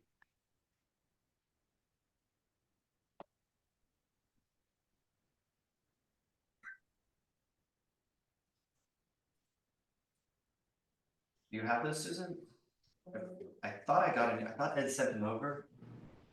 I know it's, I remember seeing an email from Ed, but now I'm not seeing it. yeah, he definitely supported you. Yeah, if you have it, can you forward it, please? Let me see. I remember getting it. So which one is this? This is for 78 Riverton. 78? Yeah. Nope, I have 106 Bayard and 98 Ribbon. I know I was gonna get out of this one. Thank you. Okay, I'm gonna go look on its computer. Okay. Thank you, Susan. okay, so let me finish this. I'll do a quick count. After I turn it over to you for anything, I'll do a quick count of these. Yeah, I can count them. I'm just gonna count. Yeah. So let me just finish my summary. So we took care of the petition signatures. Their hours of operation are proposed 11 a.m., closing by 2 a.m. all days, close any outdoor dining allowed under the open restaurants program by 10 p.m. Ambient background and recorded music only. And they will not have happy hours. I think that's generally it. So I'm gonna go ahead and hand it back over to you if you want to add anything or make any corrections or changes. I don't think so. No. Okay. Do you want to just give us a quick brief summary just of what you are proposing for the space? Yeah, so you know, Jacob and I own a restaurant in the West Village. We opened about a year and 3 months ago. This is sorry. She was just confirming that you did send them to the office, so we did receive them. So yeah. This is going to be kind of an expansion from the same team. Won't have the same name or branding or menu, you know, but it'll be from the same culinary and beverage team. This is like a very ambitious, food forward, you know, full service restaurant. This is in no way like a bar or you know, it's going to be, yeah, or any kind of like music venue or anything like that. It's just, yeah, full service dining with like a real emphasis on high quality ingredients, on, you know, on really kind of like special service and on a really curated, you know, spirit and wine program. Yeah, I think our style of you know, dining and service in general is like really community oriented, right? Like in the West Village, we see a really high amount of returning customers weekly or bi-weekly, and we think that's really important, and that's kind of like part of the ambition here too. So when I say like very ambitious food program, I don't mean, you know, to just be, you know, a destination spot that people can come and kind of check off their list and then like never come back to. It's really to, you know, engage in the neighborhood and with the neighborhood in a specific way. And just some, you know, background. Me and Jacob actually we're both from New York. We went to high school on the Lower East Side. You know, Jacob worked at Wild Air around the corner on Orchard Street for many years, and so did our head chef. So we all have kind of roots, and yeah, we're looking forward to coming back. Okay. And just for the committees or for anyone else's reference, this was previously soft, though it's been a restaurant, it's been a full licensed restaurant for many years, so. Okay, is there anyone here from the public that wishes to speak to this item? Here in person or on Zoom? Thank you, Megan. You can have that. I don't want them back down here. Oh, yeah, our very own. Okay. Daniel, go ahead, please. I had a question. It's actually more for the committee. What did Sauce have 2 a.m. did this location have 2 a.m. previously? Do we know?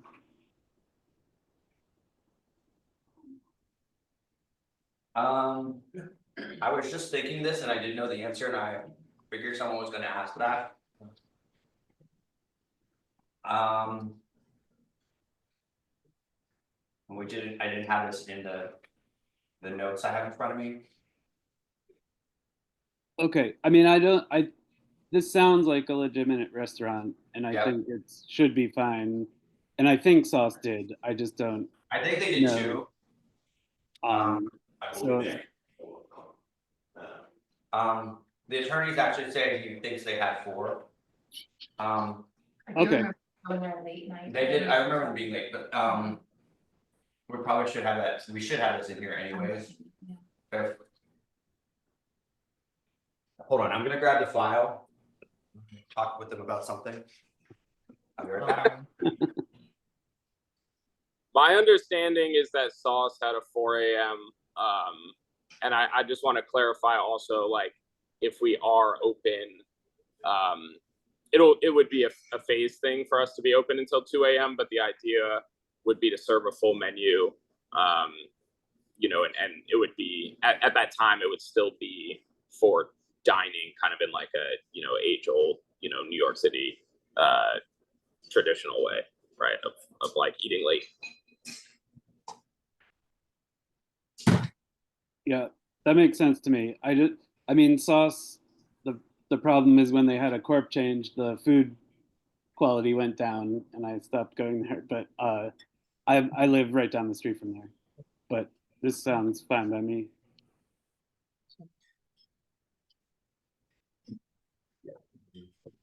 Now, no question. This is probably 2022. I don't think I can read around it another time. I can't tell from Google. Yeah, but either way, yes, Sauce did have until 2, so we're giving, it's basically the same exact thing as what Sauce had, so. Okay, thank you, Daniel. Anyone else here from the public or with any questions? Okay, committee, any other questions? I mean, I know when I skimmed through it beforehand, it seemed pretty, I think it was essentially replacing one restaurant with another, so. Yeah, but they Okay. Same hours, same things. Okay, we're gonna go ahead and put the stipulations up on the screen. I was actually personally very sad to see Sauce close because they had this polenta board I remember. that had like bolognese down in the middle and cheese on top of it. It was actually pretty amazing. Their stacked salad. So, anyways, that was just, I digress. Okay, so we're gonna go ahead and read through these stipulations. It is, and it's Grace Ojeda. Grace is our director of operations, but she's not. You want her to be signing, so basically the stipulation form is whoever's gonna be signing that, do you want it to be her, or do you want it to be one of you? Let's put me. I just put her because for the posting with her phone number. But we can put Ian Henderson. Okay. Yeah. So and there's actually, the other thing is there's 2 places. There's gonna be, you're the person signing, and then at the bottom is the manager with the number to call for any complaints. You can list her there if you want. Yeah, let's leave Grace there, please. Okay, but so we're gonna put your name at the top, so it's I. Or Grace. I need a Grace in my life. She's not all that she's cracked up to be. No, I'm just kidding. Grace is great. So it's I, Ian Henderson Charnow, as a qualified representative of Dinner Menu LLC at 78 Rivington, will operate a full-service restaurant, specifically a French Mediterranean restaurant with kitchen open and serving food during all its operation. The hours of operation are 11 a.m. to 2 a.m. all days. You will close all outdoor dining allowed under the open restaurants program by 10 p.m. You will install soundproofing to ensure sound is not audible in neighborhood apartments. Are you doing any work though? Is that, I think you had checked off to install soundproofing, but are you doing any work? It's generally cosmetic work. We are going to do a little sound testing you know, just to make sure that there's no issues with the upstairs people. But I imagine we're going to be more quiet than Sauce was, and I don't think they really had issues to my knowledge. Sauce didn't seem to have any issues. Do you want to, so I think rather than say you will install, I think we'll put you will install soundproofing if necessary. Is that way, if you said you're gonna do testing? Yeah, let's do, if necessary would be great. Okay. You will close any front and rear facade doors and windows at 10 p.m. You will not have DJs, live music, third-party promoted events, any events which a cover fee is charged, no scheduled performances, and no more than 15 private parties per year. And just, I don't know if I said this at this meeting, but like what we consider a private party is a full buyout of your whole restaurant, not just like a birthday party in the back corner or something. So just for your reference. Just for clarification, you know, we do sometimes have, right, like for example, maybe there's a guest chef from Paris who's going to come or something, and he's going to take over our kitchen, and we're going to charge like a pre-fee, you know, ticketed menu dinner, right? And the restaurant's going to operate in exactly the same way for that like one night, but does that qualify as like a cover fee? Well, no, I mean, you're basically charging, it's a reservation, right? It's not a cover fee, it's for the food. Yes. So yeah, that's not a cover charge. Cover charge, you consider like if you were paying them, if you were charging $15 to come in and then they still had to order food and everything else. Got it. Correct. Yeah. Yeah. I didn't understand what he was doing. He just said they might have like a guest chef from Paris come in and they would like be selling a prefixed dinner from that chef. But he said that's not, yes, that's what I mean, that's not considered a cover charge, they're paying for the food, so that's fine. Okay, so the 15, yeah, I was just clarifying the 15 private parties per year. Ambient recorded background music only. Not apply for an alteration without coming to CB3, will not participate in pub crawls or party buses, will not have unlimited drink specials or including boozy brunches. Will not have happy hours, will not have wait lines, will have a staff person responsible for ensuring no loitering, noise, or crowds. Will post a stipulation and residents may contact the owner at the number below, owner manager at the number below, and it's Grace Ojeda, 858-337-4803. Yeah, that looks good to me.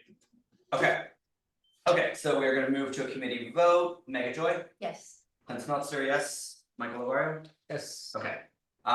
Your motion passes, so you will be getting an email from the office with the stipulations with instructions on signing and returning to the office. Cool. Thank you guys. Thank you very much. See you soon, we hope. Thanks. Have a good night. You too. Okay.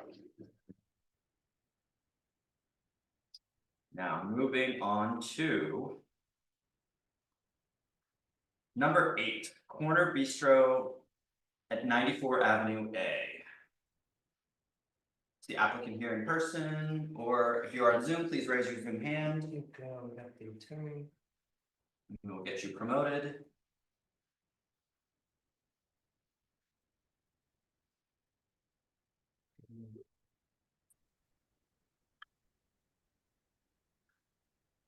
Good evening. Hello, Michael. How we doing? Good. Is your applicant here? Yeah, she's believe- Oh, okay, she's just coming in. She's who's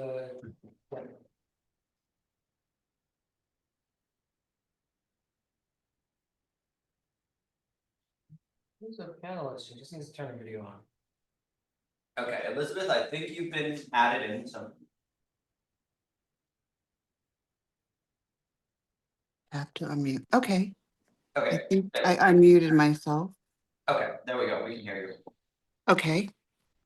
Okay, so I'm gonna give a quick summary and then I will turn it over to you for anything you'd like to add. Okay.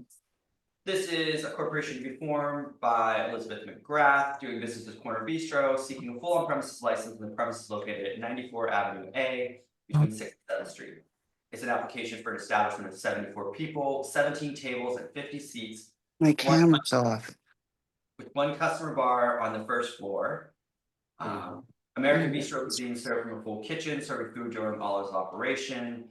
6 televisions and DJs playing background level music. Yeah, just There are touch it. 43. There it is. Okay. There we go. We can see you now, Elizabeth. Hi. Thank you. I'm sorry. That's okay. There are 43 on premises licenses located within 500 feet.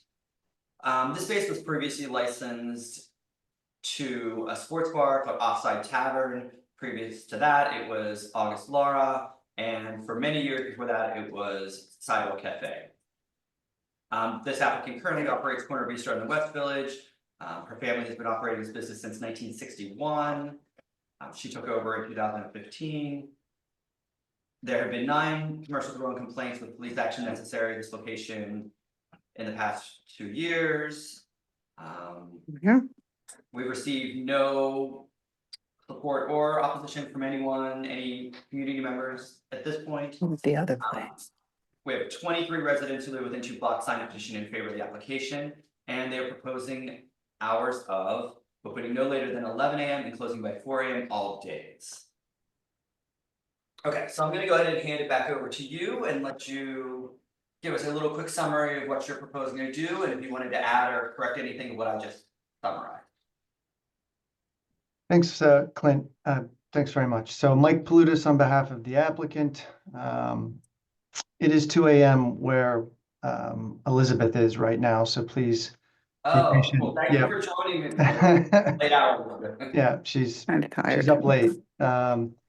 So as you said, Elizabeth inherited the Corner Bistro from her father. It operates on Jane Street. It's been there for a very long time. This application for a full OP is at a location that's also been licensed for a very long time. And I believe most recently with 4 a.m. closing 7 nights a week when it was offside. I will note that there's no outdoor area included in this application, but that at some point she may come back for outdoor seating. Of course, she'll come back. I also just I want to point out that this is overall a pretty significant reduction in usable retail space at this location. The back, where I believe Offside previously had sort of live music, is not included in the application. It's being subdivided out, so it won't be part of the space. And the cellar, which I believe previously was used for retail service, a lot of it is not going to be. It's not as part of this application. It's primarily the basement is a storage area. So in total, you're looking at about 1,000, when you back the kitchen and the food prep areas and the restrooms out of the space, you're talking about approximately 1,000 square feet. So it's a small space. It's a small space now after it's been reduced in size. So this will operate as really a carbon copy of what's happening in the West Village, which I think most of you are probably familiar with. We did include a menu. That's what they're going to offer. They really do cater to a later crowd, which consists oftentimes of trade workers that are getting off from the other bars and restaurants, and they anticipate they'll do the same thing here. This location will have 17 tables and 50 seats, 15 seats at one customer bar. I'll just note that there were 2 bars in the location, and one of them is actually being removed to allow additional space for tables and dining. Elizabeth would like to offer an occasional DJ for curative purposes only. That would be, they would not bring their own speakers in. That would go right through the same sound system that plays whatever background music she's playing on a regular basis at the same level. She did do outreach. We have, I think, 32 signatures within a 2-block radius, 3 in the building, 1 next door. I did email the East Village Community Coalition and the 6th Street Block Association, both of which are, I think, generally operating slightly outside of this area, but we notified them nonetheless and received no responses. Elizabeth's a seasoned operator. It's a known brand. I think you know what you're getting if you support this application, and for all these reasons, we'd ask that you do that. We're happy to answer questions. Okay, thank you. Elizabeth, anything you wanted to add? I think he covered it. Great. Nice to meet you. Nice to meet you. Yeah. Anyone here, is there anyone here in person to speak to this item? Is there anyone on Zoom from the public to speak to this item? No, okay. Committee members, any questions, comments, concerns? I think it's great to have a 4 a.m. spot in this location. I mean, It's kind of cool. It's been a long time licensed location. So Yeah, exactly. And, yeah, it's a welcome late night spot. Yay. It's pretty straightforward. Yeah, I mean. Excited to get Corner Bistro burgers in our neck of the woods. I mean, yeah, I mean, maybe only concern would be, you know, whether the DJ is necessary. Yeah, well, that's what I was gonna ask. So when you're proposing a DJ, you're talking about a DJ. I know you said they play through the existing sound system. Is this gonna be? I mean, is this like a promoted DJ of someone No. who's bringing? It's not. Is it just? It will not be a promoted event. There will be no promoted events. Is it just basically someone curating the music, curating a playlist? It is, and it's not something she plans to do on a regular basis, but it's something she'd like to be able to do occasionally, should it be requested. It really just the ability to have her guests ask to hear this song or that song and have someone interacting with them rather than just playing a playlist, from Sonos or Apple Music or whatever streaming service she's using. So it's, yes, We play the background. it's still being played at background It'll level. still be played at background level. We can stipulate that no equipment will be brought in and that when a DJ is on site, that it'll be fed through the same speakers that play the background music that she's playing at all other times. Mavis has been a licensed location with Live music. live music, I mean. Yeah. At least the last 30 years. Actually, Offside didn't have live music, I don't think, but Yeah, sidewalk there, Sidewalk did, August Laura did, yeah. but anyways, yeah. I mean, I part of me doesn't really think we need to stipulate to that, and we can maybe just mention that, DJs will be at background level through the existing sound system, No problem. just so that that's made clear, but it doesn't sound like it's something that's really gonna be much of an issue. How often, and just, was this something you were thinking of once a week or? Occasionally, like maybe if someone, once in a while we have people that want to have like a little event, a party or something, where they want like a table for 10. And maybe we would do something where they had special music for that purpose. We don't take reservations or anything, so on occasion we will, usually for our very good customers. Okay, yeah, that was the only other thing I was gonna question, but I don't think there's anything else. Anyone else have any other No. questions at all? Okay, so we're gonna go ahead and put the stipulations up. Yeah. Okay, so it is I, Elizabeth McGrath, as a representative of Corner Bistro located at 94 Avenue A. We have full liquor license, will operate a full service restaurant, typically an American bistro, kitchen and open and serving food during all its operation. Hours of operation will be 11 a.m. to 4 a.m. all days. Will not use outdoor space for commercial use. Will employ a doorman, security, personnel, one person on busy days. You're not installing soundproofing that's existing. You will close any front, rear facade doors and windows at 10 p.m. You will not have live music, third-party promoted events, any event which a cover fee is charged for scheduled performances. Will have DJs, but DJs will play at background level. Say, actually add in just through the existing system. So they're not bringing something new. And then I think you had put in the application, I think, no DJs not more than once per month. Or 6 private parties per year. Is that what, I mean, do you want the once per month or? I personally haven't been when I was in the committee, I don't necessarily have an issue with taking that out, you said it's gonna be occasional and. Yeah. I think we'd prefer if you did take it out, Clint. Alright. Thank you. And then the 6 private parties per year, I think if you heard us mention earlier, we consider a private party where it's a full buyout of the entire restaurant. We never do that. So then, do you even want that left? Do you want that left in? If you're just having a birthday party and part of your restaurant, we don't consider that a private party if it's not a full buyout. So do you want the private parties listed at all, or is it? Elizabeth, I suggest you leave it just to have just in case. It's only it's 6 a year. Clint, you're not offended by it, are you? I don't think anyone, no, I don't think any of us have a problem with that. It's not an issue, but it just.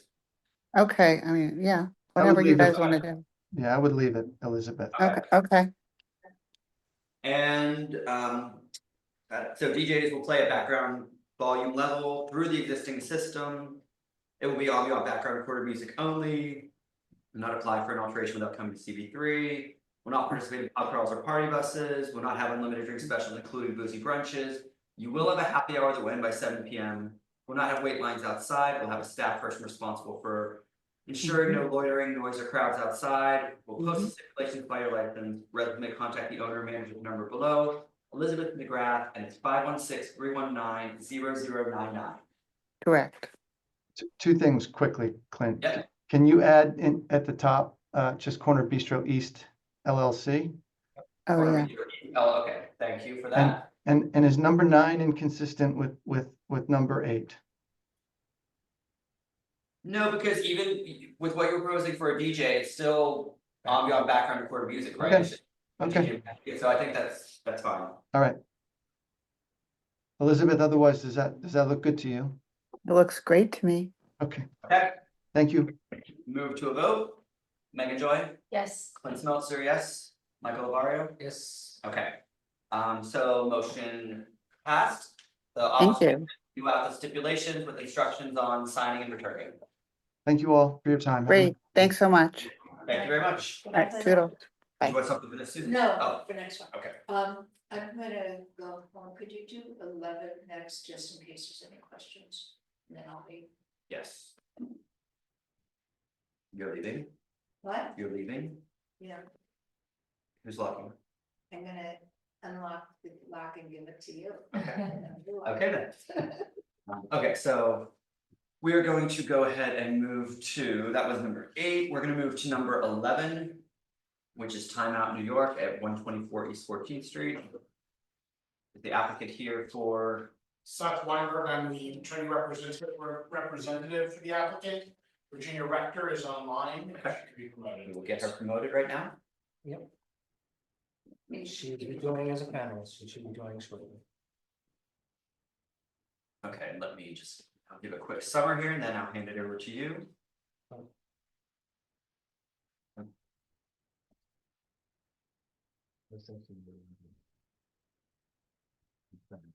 Where's number 11? Oh, hold on. I know. Time out. It is, no, it was from last month, so hold on, I can copy it over. Okay. And I'll email you, hold on, so just let me pull up from last month and. The steps weren't on the little drive you gave me. Since you were all, we had everything done from last month, so I did There a copy. were some updates to the form. Okay. Okay. So we need to make corrections as we go through, certainly. Perfect, let me just pull it up from last month, that's why, sorry, I didn't copy that over. Right. But-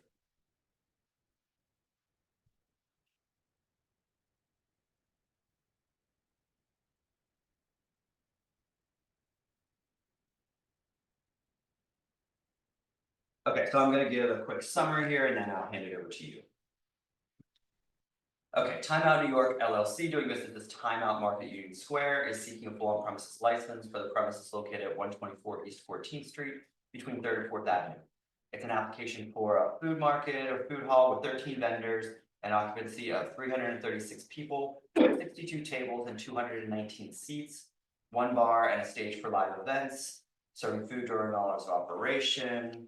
The hours of operation are proposed as opening no later than 8 a.m. all days, closing by 10 p.m. Sunday through Thursday and 11 p.m. Friday and Saturday.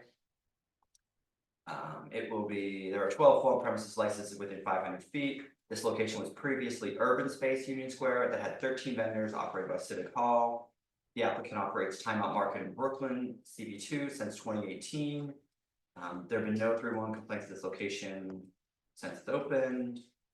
And so from last month, we did have the petition signatures. We'll do a quick count of those while you're speaking. And generally, it's ambient background recorded music only. And we'll have live music. And I'll let you explain what that's going to be. No pub crawls or party buses, no unlimited drink specials, happy hours ending at 7 p.m. every night. And I think that's about it, so I'm gonna go ahead and hand it over to you to add, make any extra additions, changes, corrections, what I just said. Sure, you've covered a lot of the major description points that I would hit. I would emphasize that that timeout market is a first time operator when it comes to multi-vendor spaces. That being said, all the alcohol will be served only through a single vendor, which is timeout market itself.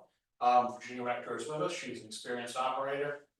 Sorry, pointing to the wrong side. She's an experienced operator with a long history in the restaurant and hospitality business.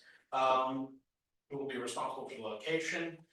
This is something they have worked very hard to integrate into the community.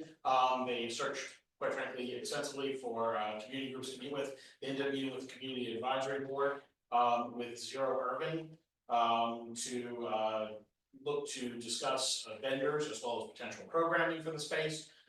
Which brings me to the question of the live music. So this is periodic live music, whether it be a string quartet, a jazz trio, something, you know, acoustic guitar, something that would play for the benefit of the community, for the benefit of the people who are in. There's no cover charges. It's not, you know, a concert in the traditional sense, obviously. But in connection with some of the programming they do, which they look to expand cultural offerings, so there may be art shows, there may be things of that nature. And that's really, I think, the focus of it. Virginia, am I missing anything?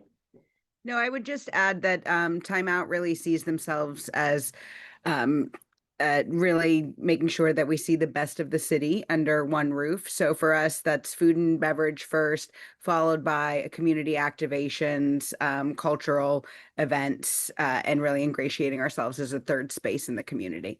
Hi, Susan. Actually, one thing I have a question too about, and maybe Susan can ask about this too. I know you had also mentioned outdoor space in your application too, so I'd like, can you say a little bit about what you're proposing for that outdoors? And I know that's the outdoor space in the back that's. It's the outdoor space in the back. The expectation is it will be used for food. People may be able to bring a drink out there. But the expectations will close by 10 p.m. I believe we have. Yeah, by 10 p.m. every night, and we won't have any amplified sound, live music, or DJs on the patio. Or on the outside space outside. Are you proposing DJs inside? Yes, we could have an occasional DJ inside. But don't, Yeah, maybe it's on that, there. is that on the, okay, sorry, I was missing that. Go ahead. But it's an occasional item that's not regularly scheduled, and that music is generally expected to be played at the background level. To be able to promote conversation and connect in keeping with Timeout Market's mission of becoming a third space, welcoming to everybody in the community, but not drawing from the larger environment. Yeah, no promoters, mostly just playlist oriented community DJs. So, Susan? yeah, so just a little bit, first of all, I think, sorry. Sure. I think we should also ask for the doors to the back to be closed if there's amplified sound inside. Yeah. Absolutely. Add that to the stipulations. So just a little background music, back in the day when Megan was a full board member and chair of our economic development committee. Yeah, I'm doing it right now. This was part of a Euler. And the reason for this space was actually supposed to be have a percentage of local incubators for startup businesses, entrepreneurs. I wanted to ask for the arts and different groups that you're bringing in. Is there going to be any percentage or any attempt to try and have local artists, local bands, that kind of thing? Right. I think that we would mainly be targeting local artists. So our goal right now is to be all localized artists, and change that out probably bi-yearly, and then as the program picked up, quarterly. So we have 2 places for art in the market. We're thinking about some activation in our front vestibule, and Susan, since you're familiar, sort of right where the entrance to the terraces, we have some great blank wall space, and we're going to save that for local artist installations. How are you planning to do the outreach? And part of what I was trying to say is, are you going to need help doing that? Sorry, what was the second part? How are you going to do outreach for these, to get the local arts and culture? And are you going to need help to do that? Yes, I'm gonna ask the community board for suggestions and help in it. Use Timeout Media's presence for what we know is happening in the local art scene, which we do regular reviews of, and connections of artists that we've previously used in Dumbo. Okay, so, I'm just wondering, can we put in the steps that will, try to, use local artists? Because the whole point of the Euler for this space was, basically community benefit. They do a lot of good stuff upstairs too. Yeah, when the Euler passed, we had that 25% of the businesses in the market were going to be startup businesses. First time locations in this neighborhood with no more than, I think, 6 locations over, so 6 or 7 overall. And are you gonna, I mean, we've had previous meetings about this application through the community advisory board, Zero Urban. And you're gonna stay true to that 25%, correct? Yes, absolutely. So we're curating now. I think we're actually going to be probably right now, we look like we're going to be closer to 40% with who we're talking to. So 25% is the bare minimum. And obviously that's very in line with our business model. So hoping to be even higher. That's great, and I think we also asked that when we have the community advisory boards, if you'd be able to join and give us updates. Yes, absolutely. Thank you, it's very appreciated. That's it. Okay, that was it, Susan? Okay, and I did do a quick count of the petitions, and I think you had 31 from within about 2 blocks, but I counted. If I could just add, the neighbors of concern are particularly the ones, I think, on 13th Street. It would be to the back, outdoor space. Okay. Okay, actually, I guess, we should check with the public. Is there anyone here from the public to speak to this item? I don't, we just need one hand raised. Laura Sewell. Oh, hi, it's Laura from EBCC. I just wanted to let you all know that I did have an extended conversation with the attorneys, and we expressed the concerns about 13th Street. We also expressed sort of like the sort of disconnect that the current operation has had from the community, and they were very receptive and seem very willing to work with the community. So I did not want to weigh in on this application necessarily. I don't think it's appropriate, but we certainly are willing to help without any outreach going forward. Thanks. Thank you, Laura. Thank you, Laura. Okay. That being said, no one else, and no one else here in person. Okay, I think Megan will be back momentarily. Michael, do you have any questions? No, this is pretty straightforward. I mean, I think most of it, and with what they've just explained, I think has clarified the few things that I was questioning or had concerns about, so. Yeah, to be clear, the question about the doors opening to the garden, I assume that people can egress and ingress through them still. Yes, they get to go, they just can't be propped open. Yeah, that's, Especially- just wanted to make sure we're clarifying. Especially when any kind of amplified music or sound is playing, they have to be closed. No, they won't be propped up, that's not the intent. And we've also engaged with a sound engineer, and we're working through kind of just soundproofing a little bit more, especially in that passageway. Okay, so Megan, I moved kind of the community, did you have any, I know you were. No, that's it. Okay. Okay, I think then with those few little things we added to the stipulations, I think we're probably good.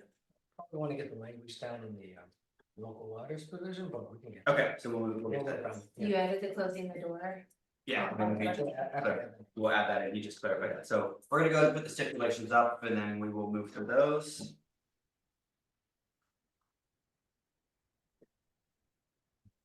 Okay, so it's I, Virginia Rector, as a qualified representative of Time Out in New York, and is it Time Out New York LLC, is that the?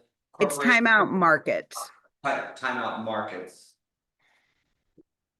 LLC. Okay, located at 124 East 14th Street. I will operate a food hall with kitchen and open serving food during all hours of operation. The hours of operation will be Sunday through Thursday, 8 AM to 10 PM, Friday and Saturday, 8 AM to 11 PM. You will close all outdoor dining under the open restaurants program or any other uses by 10 PM all days. Will not have any speakers or TV monitors outside. You will employ a doorman and security personnel. There will be full-time security from open to close. You will install soundproofing with general acoustic installations such as planting, soft furnishings, and other softening of hard surfaces. You will close any front and rear facade doors and windows at 10 PM every night or when amplified sound is playing, including but not limited to DJs, live music, live non-musical performances, or unamplified live performances. So you will have DJs, live music. Are you planning on third-party promoted events? No, the only ticketed events we do are usually we do like cooking classes, flower making classes. We do some afternoon programming around children's music. So some of those we charge a ticket price to, especially like the meals to make sure that everything's as one. Okay, so we're gonna say no third-party promoted events. I mean, those are ticketed things. I don't really know that those are cover fees. I think that's something with what you were just talking about. I think it's something different than it's not what we consider a cover fee. No. And then you're not having scheduled or are you having scheduled performances for the live music? There is a chance that we could have a residency with a band or a DJ. They'll do that, and that's allowed in that zoning, so. How many, when you're talking about the DJs, how many DJs are you proposed? Like, what are your thoughts on that as far as the frequency? Probably with the size, like how many times will we have a DJ? Yeah. Probably Per at week, least, per month, probably or- about once a week. So, okay, so no more than one DJ per week. And I assume with this type of space, are you proposing any private parties? Yes, we would like to have private parties and we would like to be allowed to have full restaurant buyouts. We do most of those for corporate events right now. So we'd like to continue that in this space if possible. So what's your thought on that? Like About the maximum would probably be about 12 per year, but we average about 6 to 8 in reality. Okay, so we'll put 12 per year is fine. Okay. Do with that. And then, so here's where we probably just need to put, in terms of the live music, what were you like? How did you describe what you were thinking for the live music? So it's usually just kind of ambient music. And so what we've done in the past, some things that we've done are jazz bands, folk bands, children's performers, salsa. We have a salsa night in Dumbo. I don't know if we'd bring exactly that programming over, but like small bands, no more than one playing at once, and probably the same as the DJs, about once per week. Great with flexibility, obviously, the more it can incorporate artists and performers from the neighborhood. Yeah. You mentioned so will all the music be unamplified? Will all the live music be unamplified, or? Oh no, I'm sorry. So we have some sound equipment in there, but it's not it's meant to really be an accessory to your meal, not a destination performance, if that makes sense. So live music, so will it all be even with the like salsa nights or other things, will it be at background level or will you have it at entertainment level? We will have some of it at entertainment level.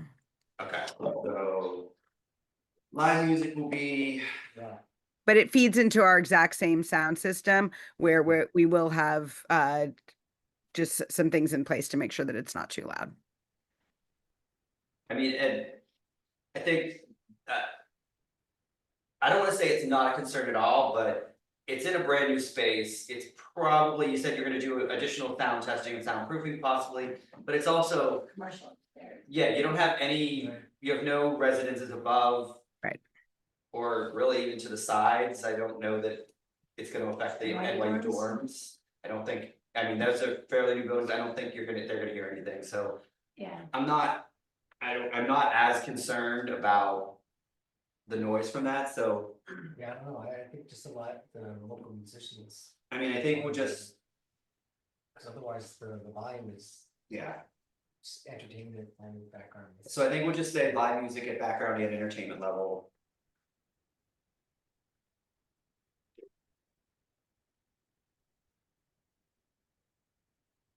I think that's probably sufficient. Was there something though about, you did mention local art, local musicians, local artists, or second, I think that might be getting too specific. I'm not, isn't that a requirement?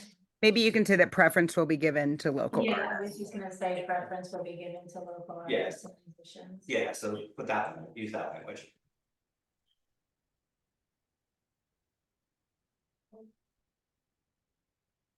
And yeah, so the next one, it's not, I'm gonna record background music only.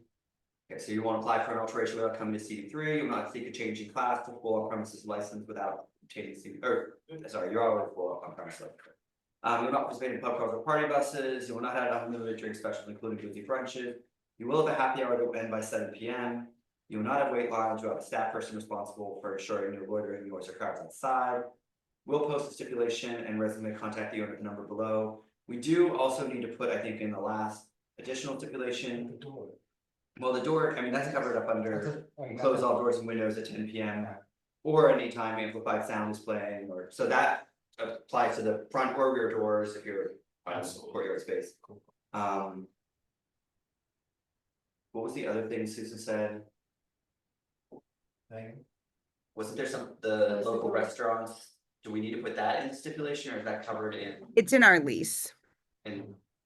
Yeah, it's in the lease, I mean, I don't know that we need to really, that's not our purview necessarily. no, we never, So I from don't think community board point of view, I'd say no, because we don't, address that. we don't That's not address our, that. that's not our, at least this committee. exactly. So I think that pretty much. Just one thing, and I'm sorry, just because we were going through it rather quickly, can you read back the hours again that you have down? Yeah, Sunday through Thursday, 8 to 10, 8 a.m. to 10 p.m. Friday, Saturday, 8 a.m. to 11. I believe on the application, we had till 11 p.m. on Sunday. Virginia, I'm not sure if it makes it. Yeah, no, this one's correct, 10 p.m. on Sunday. Okay, that's fine. Okay. Okay, so it is, okay, so the hours are correct. Anything else on there that you feel that needs to be addressed, or anything that didn't sound right? I don't think so, not on my end. Okay, that's good. Okay. I think we will then move to committee vote. Megan Joy, Yes. Lynn Smeltzer, yes, Michael Lavario. Yes. Okay, so motion passes. The office will be sending you out the stipulation with instructions on signing the attorney. Perfect, thank you very much. Thank you so much. Have a great night. You Thank too. you as well. Thank you. Okay, so back to work. Okay, number 9, Friendship Barbecue, 103 Bowery.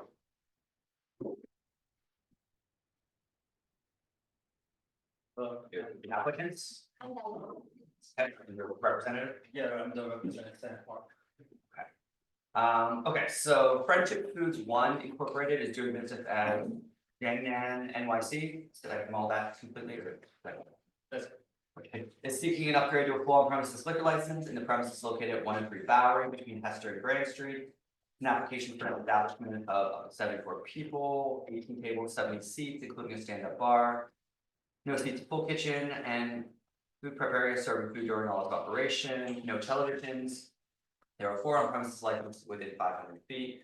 The restaurant is operated with its current owner and operated this location since October of 2020 with a beer and wine license.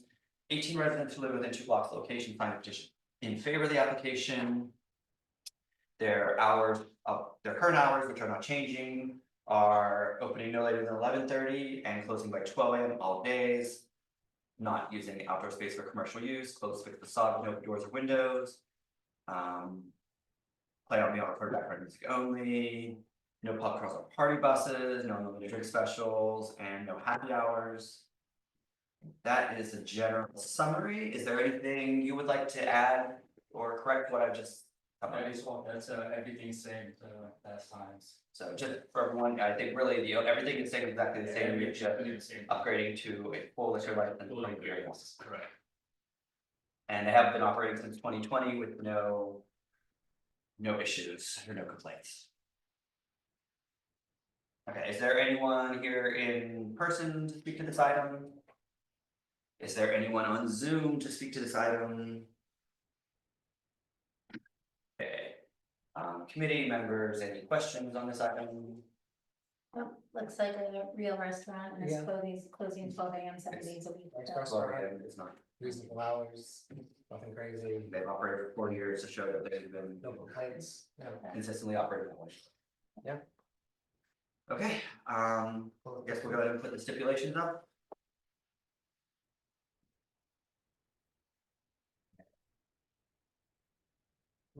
Okay, so Jessica, is it Jishi?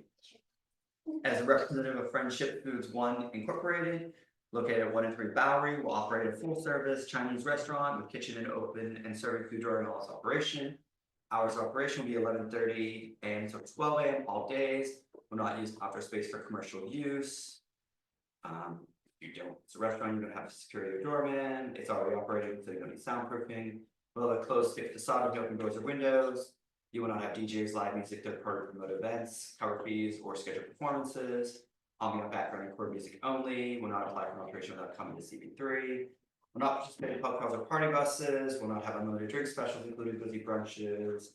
Will not have happy hour, no wait lines, staff person monitoring the sidewalk. Post the stipulations by the liquor license and resident contact the owner at the number below. Jessica G. 212-775-8998. Everything look good? Yes. Okay, we're gonna move to a vote. Megan Joy, Yes. Clint Smeltzer, yes. Michael Lavario. Yes. Okay, motion passes. The office will be sending out your stipulation with instruction. Thank you very much. Thank you. Okay, moving right on. Number 10, Tasty Handful Noodles at 106 Bayard Street.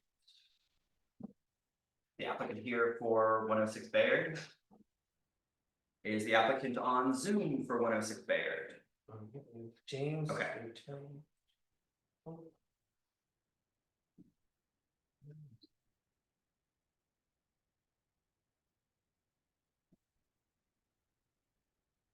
Okay, James, I think we have you promoted, but I think, He's rejoining as a. James, are you the? I think he joined. Is he the attorney? He should be, he's the attorney. Okay, James, it seems like you have been promoted, can you hear us? Can you speak?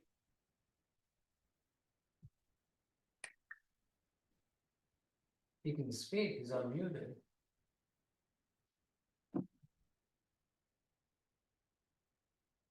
James? I think you're here, it shows you're here on the Zoom, but I think your camera's probably off, which is why you're not showing up, but can you still hear us or can you speak?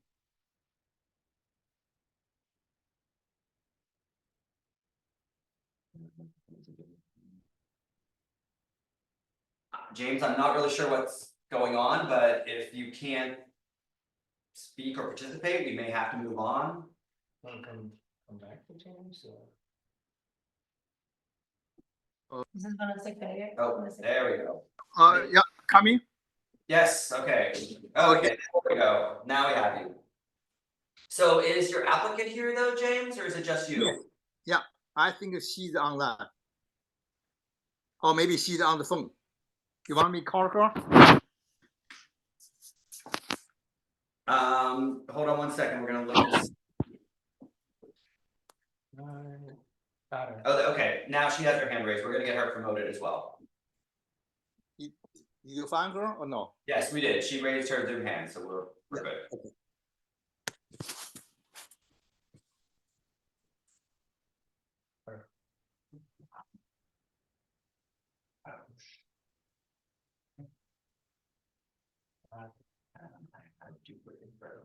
Make sure that's what we are sending. Try to just rename. No, you're not.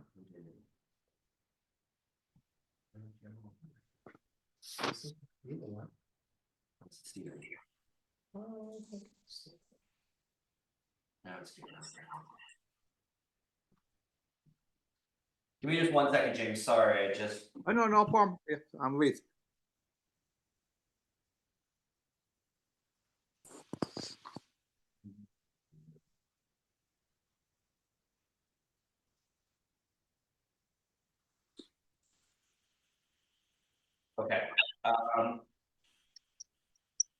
Just a little technical glitch here, but give me a second, I'm gonna give you a summary.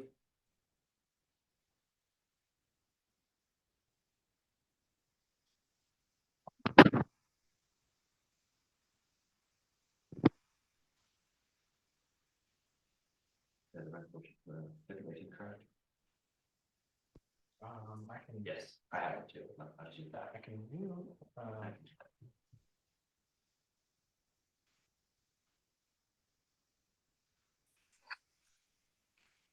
Okay, so this is an application for a full liquor license, an upgrade to a full liquor license. They will offer a full service Chinese restaurant with kitchen open and serving food during hours of operation. Hours of operation are 11 a.m. to 12 a.m. all days.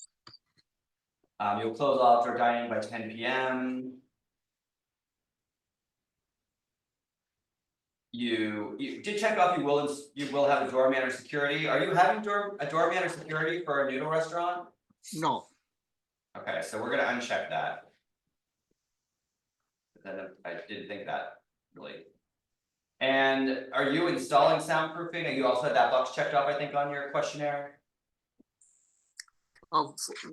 beg your pardon, what's your question? Soundproofing, you checked off you would install soundproofing on the questionnaire, but I'm assuming one, it's a restaurant that's already operating. The soundproof, I think they already installed there because this one is for the restaurant. Before it's a Thai restaurant, they operate with the full liquor license so many years. Okay, so we're gonna, that's fine. They said they'll have music, but they don't check off what type of music. They didn't say, yeah. And then also you didn't, I don't think you checked off, is it a closed fixed facade or do the windows open? No, I didn't hear you. Yes. Is it the facade, the front of the restaurant, does it have do the windows open or is it closed and solid? No, they don't have the window will be closed, the window not open, and they don't have the French doors. So the door and the window will keep closed all the time. Okay, so I mean normally we just check off, we will close all doors and windows by 10 p.m. Yeah, so that's fine because so they're now window open. Yeah. Okay, so we're just gonna check that off, they will close by 10 p.m. Okay. Okay. And then you're not having DJs, live music, third-party promoted events, any event which a cover fee is charged. No. And so you did mention music, but you did also check off you're playing ambient background recorded music only. Are you having any other type of music? No, no live music, only background music only. Yeah. Yes, okay. And then you're not seeking a change. Well, you are seeking right now a change to an upgrade, so you will have a full liquor license. No pub crawls or party buses, no unlimited drink specials, no happy hours.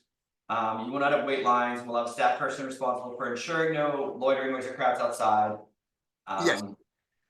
You'll post a stipulation and residents may contact the owner or manager with any complaint. So my only question is, and I think I've actually been to this restaurant before, but I'm not. What do you need a full liquor license for a noodle shop for? You know, okay. So this location is they do have the full liquor license before, and okay, some customer ask for the full liquor. We cannot serve the full liquor because right now the restaurant only have the beer and one license, and also you can see this is a corner restaurant, and okay, so it's for the cross street is just for park, so it's. And also you need full liquor just for service to customer with their food. They are not only for the I know they call noodle shop, but they are not only serve noodle. So they also have the dish too. So this is the reason they're looking for the full liquor. I mean, I'm not saying I have a major issue with it. It has early hours, it's closing by midnight. I think it is a real restaurant. That was my only kind of thought to myself. I wasn't quite sure that why they needed or what full liquor was adding to the space, but Yeah, okay, so, because I discussed with the owner, they said this restaurant, they have the high rent, so this, and also the some customer asked. Okay, Oh, we can't hear you. Hello? Looking at the menu though, it's right, it's more than just more than noodles, it's like an actual Yeah. restaurant. it's like a Chinese, it's a Chinese. It's a Chinese restaurant, which we literally just approved for the exact same reason, so I feel like we should just go ahead and. Yeah, okay, I don't think I don't think I covered, was there any members, there was no one here from the public to speak to this item, I don't think, even online. No, okay. Okay, was there any other, did you have anything to add or change to what I summarized, James? No. Okay, so we're gonna go ahead and put the stipulations up on the screen.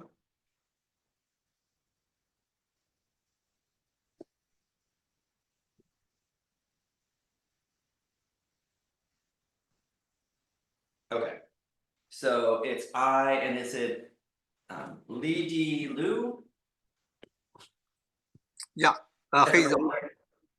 Okay, as a representative of New Excellent Handful Noodles, located at 106 Bayard Street, aka 75 Baxter.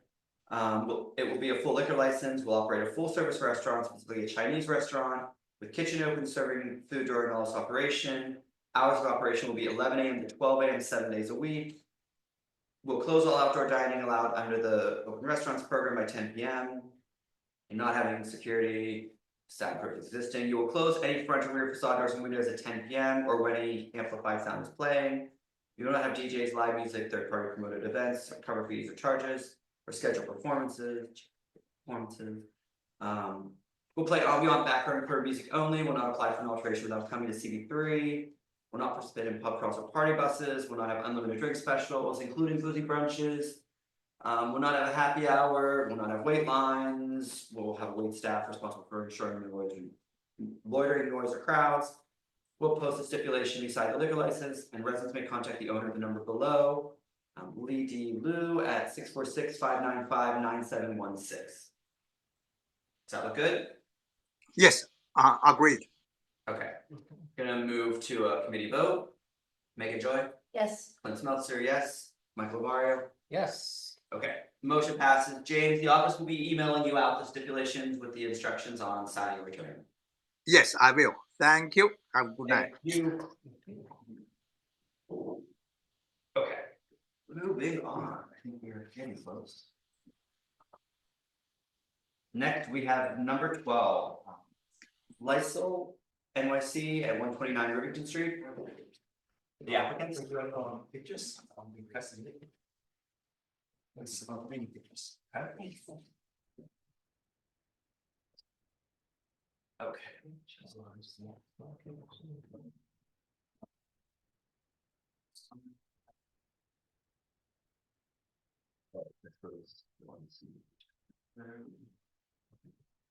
Just one moment.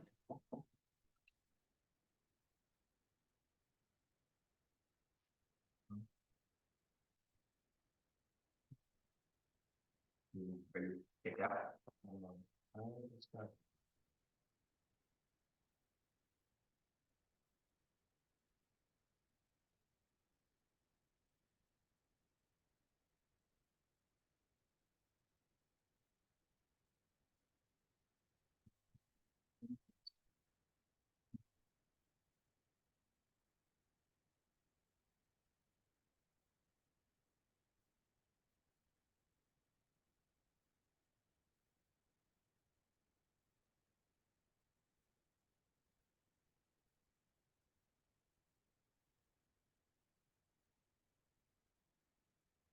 Did this used to be fan Szechuan? She used to be the little Chinese sandwich. Which place? And Oh, Chinese family, oh, yeah. also my my partner and my aunt. Okay, you should be able to join. Okay. I am the co-host now. Okay. Leah Kwok, she's. Okay. Okay, so I'm gonna give a quick summary as you've heard. So it is Lyceal, New York, NYC LLC doing business as a to be determined is seeking a full on premises liquor license in the premises located at 129 Rivington Street. This is an application for, you keep going? No, I just promoted Okay. someone to panel. It's an application for establishment of 45 people, 10 tables, 22 seats, with one rectangular bar in the middle of the establishment. A full kitchen serving food during hours of operation. Hours of operation are 11 a.m. to 11:30 p.m. 7 days a week. No TVs, recorded background music only. There are 22 full on premises licenses within 500 feet. This location has never been licensed for a full liquor license before. It has been licensed with beer and wine. There do seem to be a large number of noise complaints at this location. There were 40 311 complaints with police action in the last 3 years. 22 residents who live within 2 blocks of the location signed a petition in favor of this application. Let's see. Ambient background recorded music only. There's no live music. DJs, promoted events, or scheduled performances. They will not have happy hours, will not have unlimited drink specials, including boozy brunches. And I think that is generally it. I'm gonna go ahead and turn it over to you if you wanna go ahead and give a brief summary of what you're. This is gonna be a new American restaurant, and we're applying for a full liquor because the applicant PJ here, who's been experimenting with the cocktail menu that he believes will bring out the flavors of this restaurant menu. And I just want to make some changes to the applications. I know that in the application you mentioned that there will be no seats at the bar, but there will be 5 seats. And one additional change is because this space is small with only 22 seats, if there's reservations for large parties, we might have to do a full closeout to accommodate those parties. So we're looking for 4 private parties a year, and everything else. And for the noise complaints, actually, to address that, we will be playing only ambient background music, and to even prevent any noise from leaving to the upstairs residents, we actually did install soundproofing. So hopefully there will be no noise complaints in the future. Between the ceiling and the second floor rooms, right?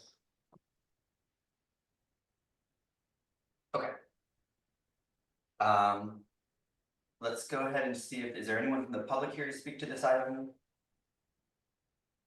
If you are here to speak to 129 Rivington, please raise your hand. Ryan?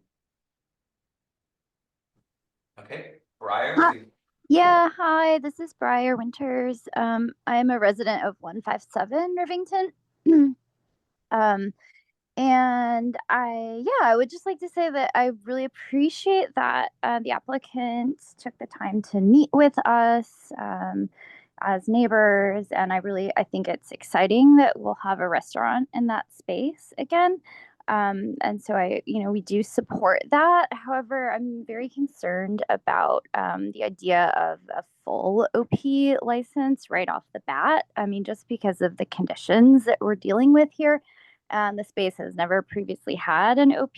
Also, this operator is not, doesn't have any experience as a licensed operator. And so what we would love to do is to have people, prove themselves and kind of like be a good neighbor for a little while and then maybe come back and ask for more. But I just can't personally support a full OP right off the bat. I also feel a little bit concerned because after we did meet with the applicant, a couple of us sent along, basically what I'm saying here, that we still have concerns about a full license. And then unfortunately at that point, we didn't hear back. And the conversation kind of stopped. And so that also is a bit of a red flag for me, just because it's just not super neighborly to drop the conversation like that. And it makes me worry a little bit about, how things might go in the event that the space was causing an issue for the neighbors. So yeah, I mean, those are my concerns. Thanks. Yep, so, based on the email. Well, actually, wait, is there, Oh, let's yeah, see if we have- there's anyone we have else, Daniel. we'll respond at the end, that way you don't Yeah. have to keep going back. to the same. And you were here first, you were there. I actually think I didn't see that, but I don't think you checked out here, Slater, right? Yes. Yeah, you didn't put what item you were speaking to, but I, okay. Yeah. So we're gonna go with Daniel, we'll get to you in just a second. Hi, I'm Daniel Tano. I'm on the community board. I'm not on this committee.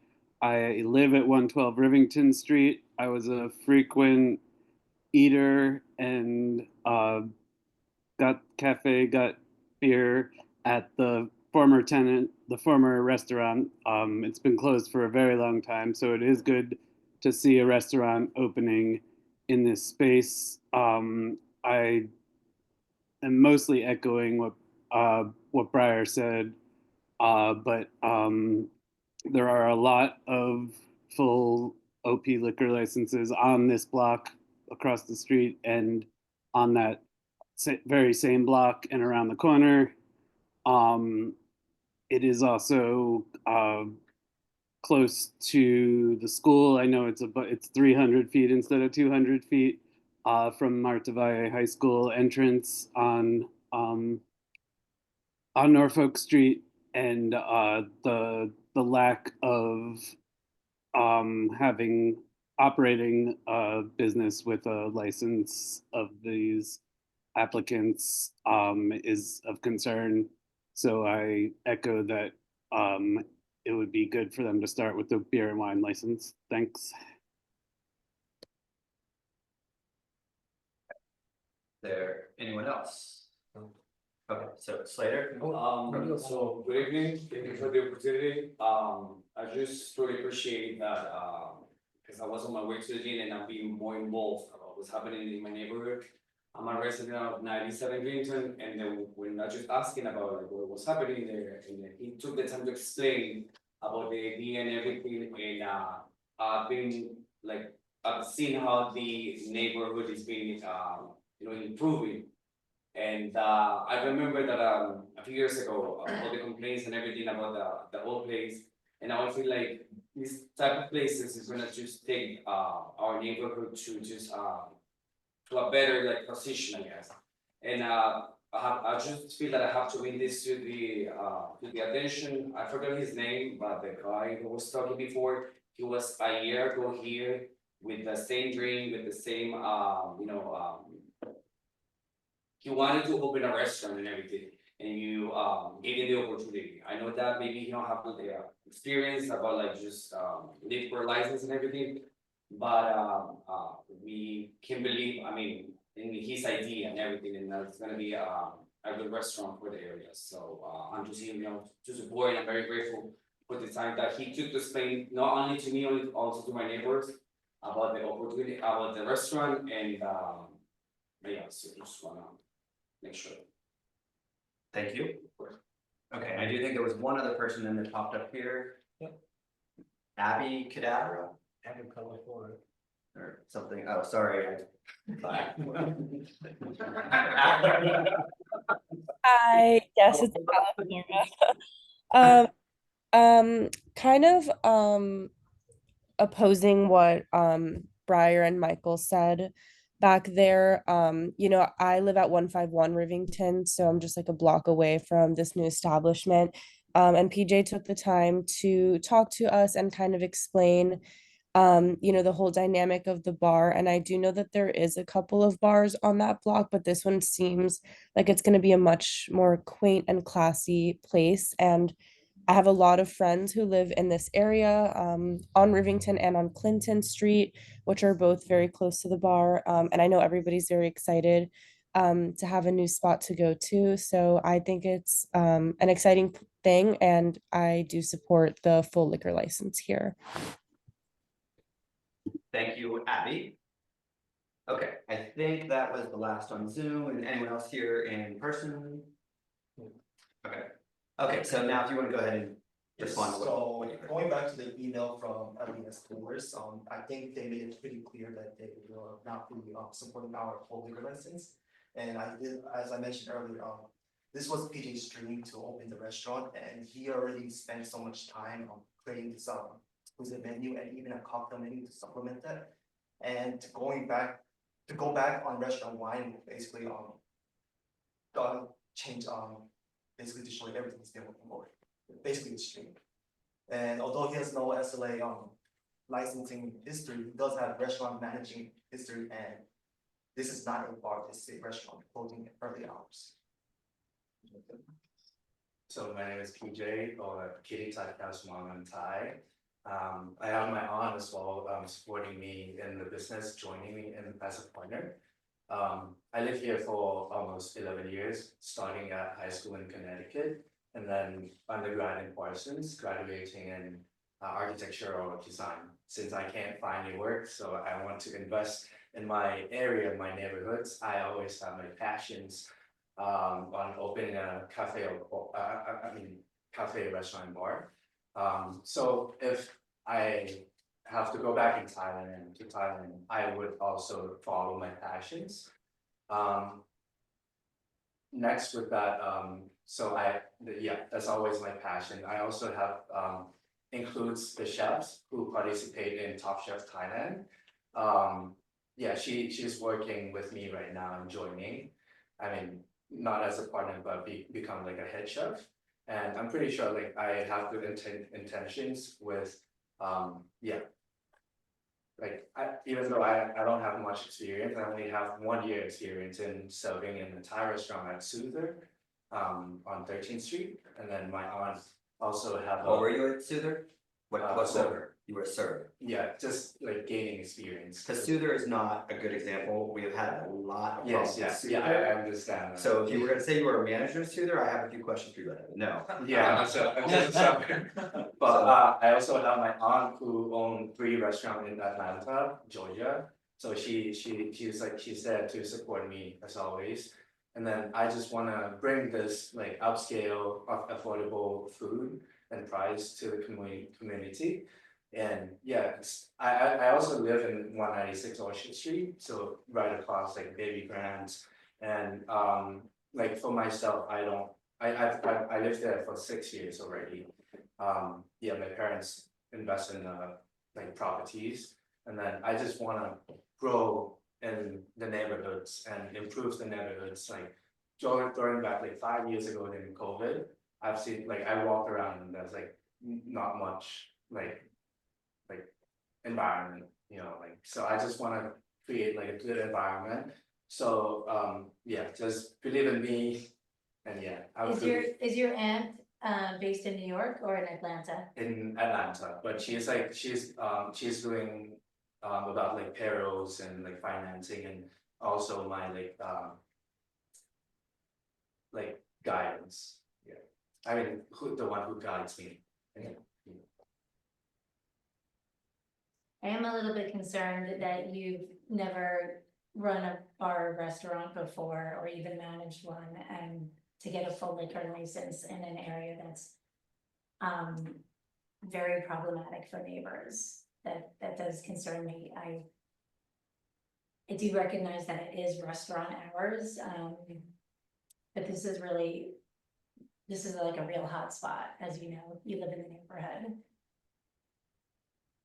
And I think that was gonna be some of my concerns is you have never held a liquor license specifically, but also, this is it is the worst area in our community board, and some say within the whole city. And the other issue that I'm separate from you, even if you were coming with experience, this location has been a beer wine license. So to add another full liquor license to this area, we have, as you just heard, we've upgraded some other areas, but those areas are not problematic. To add another full liquor license to this area, even if you are an amazing operator, which you probably will be, it's adding another full liquor license establishment to then bring more drinking to the neighborhood. And I know, even though you're gonna be a good operator, it's just adding to the number of people, and that's concerning to me. So I heard from the representative from OES Doors about this neighborhood, and it seems that most of the people coming to this neighborhood are not coming for food, they're actually coming for drinks. And I wanna clarify that this establishment will be primarily focusing on food, but drinks with the full liquor is just to complement that food menu. So this will be the whole restaurant, not. And since we have like 22 seats, so like I just wanna like have like just to have like more profit or more revenues to grows like to be in this area for like 5 + 5 years, you know. Yeah, so if the first How many square feet is the restaurant? 500 to 600 Definitely less than yeah, less than 600. And that's, you know, that is also a concern is. It's not 100% accurate to say this, but once a location has a full liquor license. The state will most likely grant another full liquor license coming into that location. It's hard to actually go backwards. So if you are so successful that you do need a bigger space or, you know, you aren't successful and you need to close, we then have another location in this area that then has a full liquor that someone can come into with a full liquor. And in a small space like that, it could very easily be a bar. So it is something, I know this is nothing, in some ways, it's not necessarily to do with you, but in the bigger picture of the neighborhood, it is something we have to kind of take into consideration. If you were coming into a location that was already licensed with a full liquor license, this probably wouldn't be a discussion, well, this part wouldn't be a discussion at all. It would be a much easier decision for us to approve something, because I do think you're gonna be a full restaurant. Yeah, if it was in a different location, like you said, that had the full PD license in the past and like the other people that were here. Previously, this would probably go much smoother. It's just in this location, this site, and the history. Is there any way you could start with beer and wine? I know you said you've already been developing a cocktail. I just wanna say that like, so my passion is always like open a restaurant, right? So, and my background is Thai, so if the restaurant, if you're saying that if the New American is not working, well, I have like a very big hoods, which can, like, at the end, like, after the New American is not working, if I can apply for the gas, and then I'm Thai, so I can do like turn it into a Thai food, or like a cafe, you know, like. But and like supporting with full liquor license, I would like making more like revenues and roles. And yeah, as I like live in this neighborhood as well, I want to bring like a good energy, good environment to the neighborhoods. And also like think about like if my restaurant has become famous, then one day, you know, like one customers can walk down through the roads and then go to the grocery shops, investing in the candy shops that I on Stanton Street. Like, yeah, I can bring like more foot traffics to the neighborhoods. That's a concern. I mean, That's traffic to this I neighborhood. mean, like good environment to like, you know, like to invest. I mean, to purchase more things. You know, we don't want, and I know, it's not saying we don't want more business, we want business. We don't want celebrity chefs, we don't want all that with those lines that cause those, we've been having a lot of issues in that area specifically with those type of things happening, because that's where the large crowd comes, that's where the social media comes, and that where, so again, it's a delicate balance that we're trying to create. Yeah. And you have reasonable hours. If by chance we were to approve this, and I can't say this is a guarantee, but I hope your business model is not to come back for extended hours, because I don't know that that is something the committee could approve in this location. Totally. I already stated and talked to my landlord. And we negotiate for like several months, like this lease took like 6 to 7 months, starting around like October last year. And I've been talking to the landlord about like the closing time, so I have like the commitment that I will close that. It's in your lease? Yes. I mean, the only thing I was actually gonna say the opposite of you, that I don't think a place that small would ever turn into a bar, because I don't think. To me, at least, I wouldn't open a bar that's less than 1,000 square feet. This is 500 to 600 square feet. Can I say something? Sure, please go ahead. Hi, my name is Shu. Okay, you can call me Leah. That's my nickname. So the purpose of PJ to open this restaurant is more like a elegant, high-end, more than like, like a party kind of stuff. I have 3 restaurants myself in Atlanta, and I do not like that either. Like, I mean, I've been telling him for probably almost a year, PJ. We've been talking about this, like when he opened the restaurant in New York, and we know New York is a party state, and I want him to be safe as well. And then when he asked me to apply for a full liquor license, and I'm asking him this question, do you know the recipe yet? Ask him himself. And he said, not yet.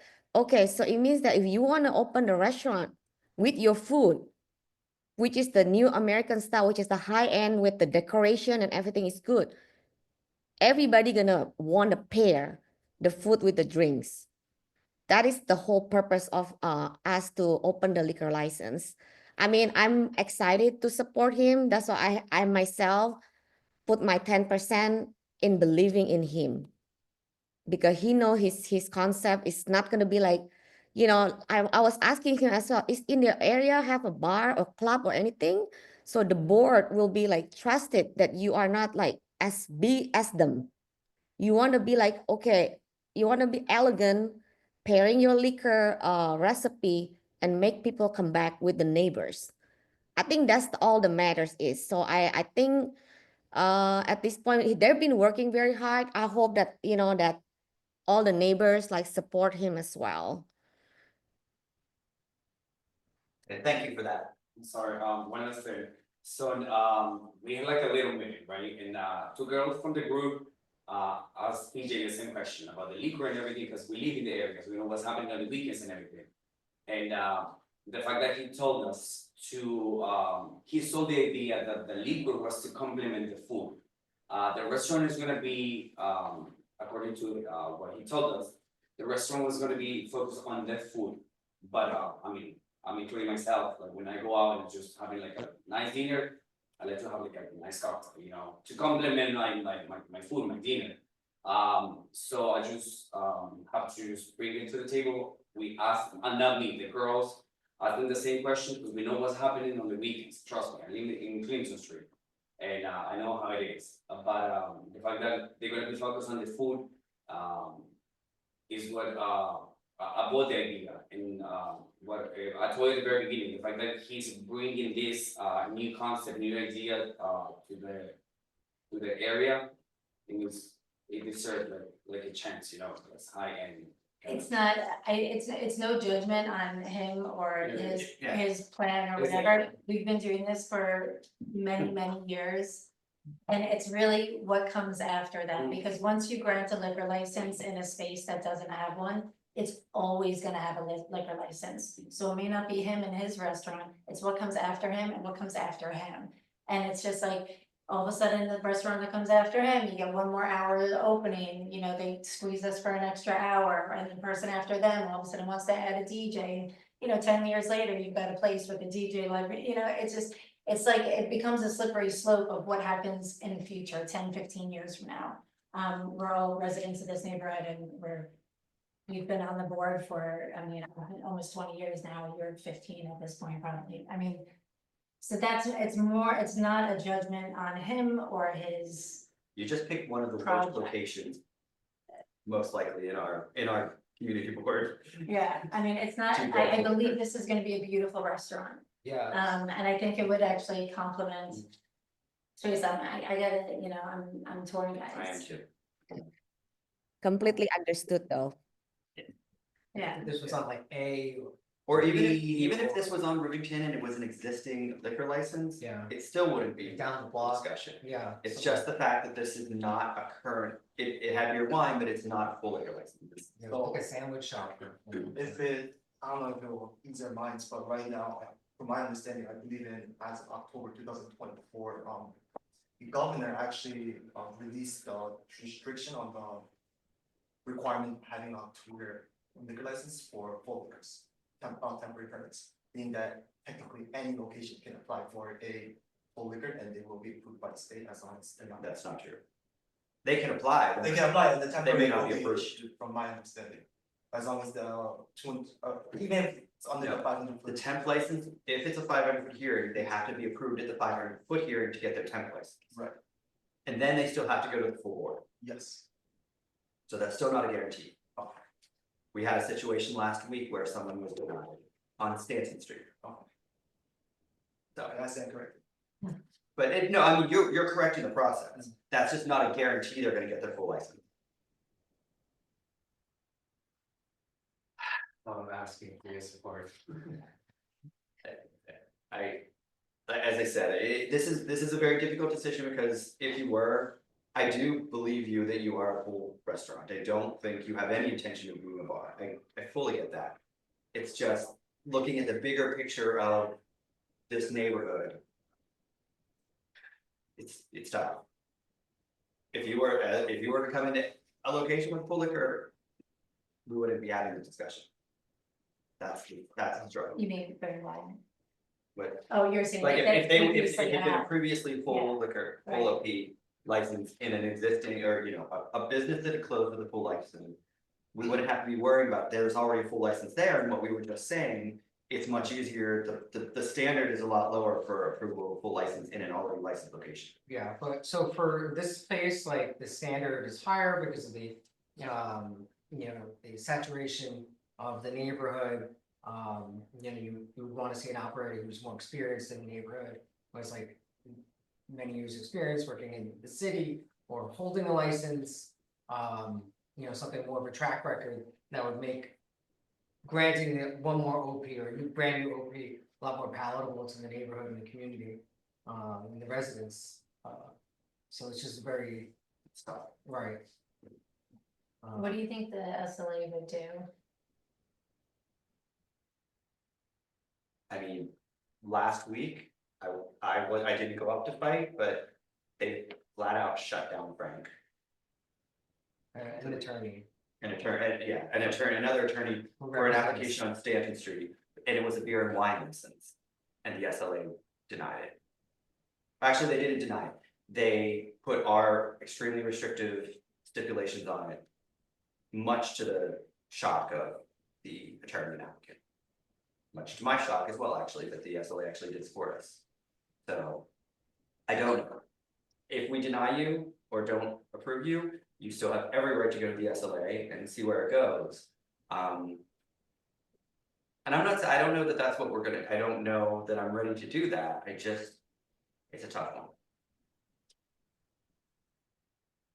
Yeah, this is why, when people get upset, like, oh, why don't you extend our hours, we're just looking for one more extra hour, it's like, But because we never wanted this to be an OP to begin with. And And then it just we, creeps up. and then it, yeah. Do you think we can prove, do you think that we can try out like for 1 year at least, just to see how the progress is? So, like, okay, so we're gonna prove the neighbors that we are safe, kind of like, restaurant. It's not like we are gonna turn into bar or DJ music or those kind of stuff that I think that everyone is thinking of. What The do you only way we really can do that, and what we've usually done, is that's why we've asked people in the past to start with beer and wine to show what kind of restaurant they are. Otherwise, there's no way to put any kind of interim or temporary full liquor license. It's, once the license is issued, it's issued. We really don't have any, there can't be kind of like probationary or. And you did even get lukewarm support from neighbors. They weren't totally against you. They were kind of against the full liquor, but they were all excited to hear about the restaurant. So that's something. I also have six of the signature of the 129 Rivington that I've been talking to them so for several, because I'm there almost every day to the construction is already halfway through. So I was standing outside and talking to neighbors. Okay, we have one more item, so we do have to move on. We're actually not making bad time tonight though, so that's, No, we just have one tricky one. So I don't think I could support a full OP, beer and wine, I think is more of a shoe in. But I don't think I can do a full OP.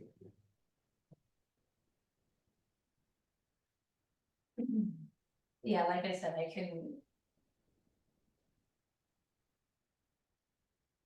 It's just a few different factors. It's the location, it's the lack of experience, and it's the slippery slope of what happens afterwards. Yeah, I would recommend beer and wine for a year and then try to come back to us after a year. So I know that you mentioned in the earlier applicant agenda items that just because a location has certain stipulations, certain instances, might mean the next applicant will be guaranteed. And what you just said earlier about the full board meeting, it seems that the full board is in support of the community board's interest. Meaning, so if in this scenario that I don't want to curse him out or anything like Jason, but like if he has to close the premises after getting the full liquor license, if the next applicant will be a full board and the community board is not in support, then won't the SLA also deny the? not if it was a full, and No, again, well, like, if because- it's a full liquor license though, if it's an existing business with a full liquor and someone is coming in with essentially the same stipulations and full liquor. But a different method of operation, because I believe there's a difference between even in the license number itself, there's a difference in a restaurant and a full regular bar. And if the next applicant were to be a bar, then with the community board disapproval, I believe the state liquor authority will address that. Hopefully disapprove that. We've been overturned as well, so like, I was just giving you an example of something recently, but we've also been overturned and things like that, so it really is hard to say. I know it's, sounds like we can be predicting of things, but it's not always that easy. But once the location does have a liquor license, it's very hard to go backwards. Do you want to change it to a beer wine license and get our approval now? Well, we have to withdraw and come back next. Or you could well, no, they're. Withdraw, I don't think there's any, I mean, they have every right, but I don't know really what. Withdrawing. They could, go back to the drawing board and discuss them with themselves. Good, but I don't know what if that's any benefit to you, I don't know. As I mentioned earlier, you already spent so much time with anticipating a full liquor license, going back on restaurant wine. Probably further delaying this kind of thing, in addition to the renovations, maybe. I know, I feel bad, like we're not meant to be dream crushers, but I also, you need to do your research on the neighborhood and realize that it was a real roll of the dice to try to get a full liquor license in an unlicensed location right now. Like that's asking, we don't grant those easily, and we almost never grant them to people that have no experience in ownership or management. I mean, even though I don't have experience in restaurant, like I'm young, I know I'm young, I'm 25. It's not about your age, yeah. Yeah. But I also own like a company in Thailand, like selling dog accessories myself, so I'm like a big passion guy with I have business mind with art, creative mindset. And then I also have my aunt who have experience supporting me on that. She's holding 10%, as she mentioned earlier, and she came here almost every month to check on the process. We did food testing every month, developing menus with the chefs, and then coming along with, if we get a full liquor license, we already have something in mind that could pair with our new creative foods that we created. So yes, I would really asking for your kindness, yes, for supporting yeah, I don't know how to change up like everyone's minds, but I know it's hard for everyone, but it's also hard for me as well. I'm doing the investment visa, so if I'm not success on this project, I have to go back home. Yes. So I have only 2 years to prove myself, to prove to my family who gave me like monies. To have my dreams. So like if the revenues or profit is not enough, then the E2 visa, which is investment visa, will turn me away and take my visa status out. So like, yes, I'm pretty sure that like I will not come back here to ask for extended times. Like if I do, I can commit it to you that if I do asking for committed, extended time, you can just turn me away. But today I'm asking at 12, like midnight, which is like a normal for restaurant, right? And then I'm just pairing a cocktail with foods and good intention. I know that like I'm young and like as speaking to the neighbors, a week and a half ago, like they said that they don't trust any young people because like I could turn it into a bar right away, but I'm Thai. I was supposed to do a Thai food, but I don't have a walk yet, and gas permit is taking like 6 to like almost a year. I have a lot of connections with a Thai restaurant. Also like Pinto in the West Village or like in the Thai restaurant in the Hell's Kitchen too. Yes, so they were asking me why don't like I'm Thai, why don't I open a Thai restaurant? But the space required like I love the space myself. Yeah, it's a corner, very small. I know that I can make anything like maximum a day. I can only make 3,000 or 4,000 a day. And if without like the liquors, then it would be even lower than that. So like down to 2K, like I know. yeah, like 1K, like if for example, if you see like sandwich shop, which is already existed, they closed down. Because they only have beer and wine, right? As speaking of like on those locations, I've talked to tenants who lived there before, who also like in the same signature.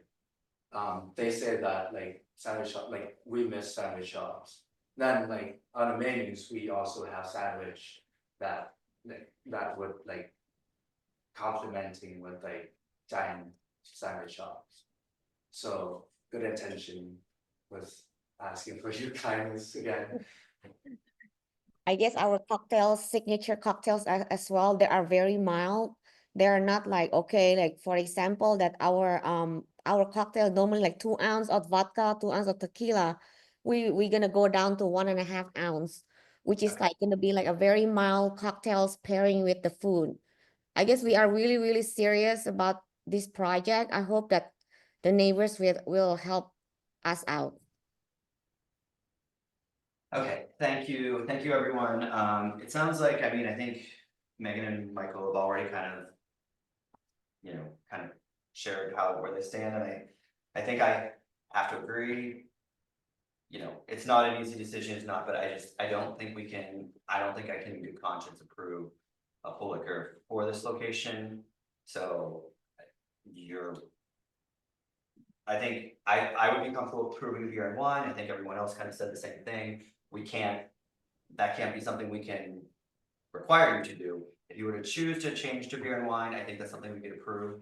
As it stands with a full liquor, I think it looks like it would be a denial. That's up to you.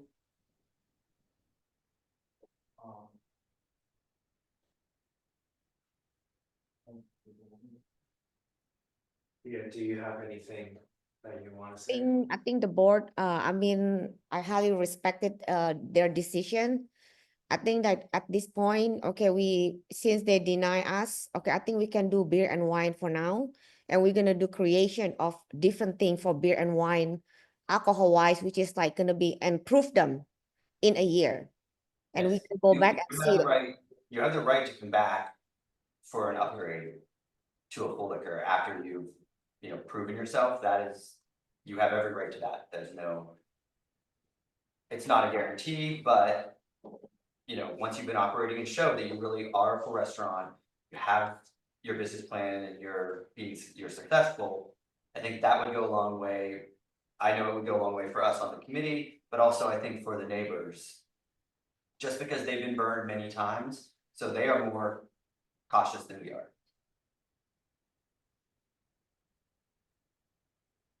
So I'll leave that decision to you. If you want to discuss, we can move on to the next item and you could come back. We can kind of pause this. We have one more item. We could then take that item. And if you want to discuss and then come back and we'll come back. Okay, but like tonight. Yeah. Yeah, if you want to just, you can step up front if you want to discuss. And then we'll take the next item and then we can come back and vote on it. Great. Thank you. Okay, so we will pause that and we will take the next and last item.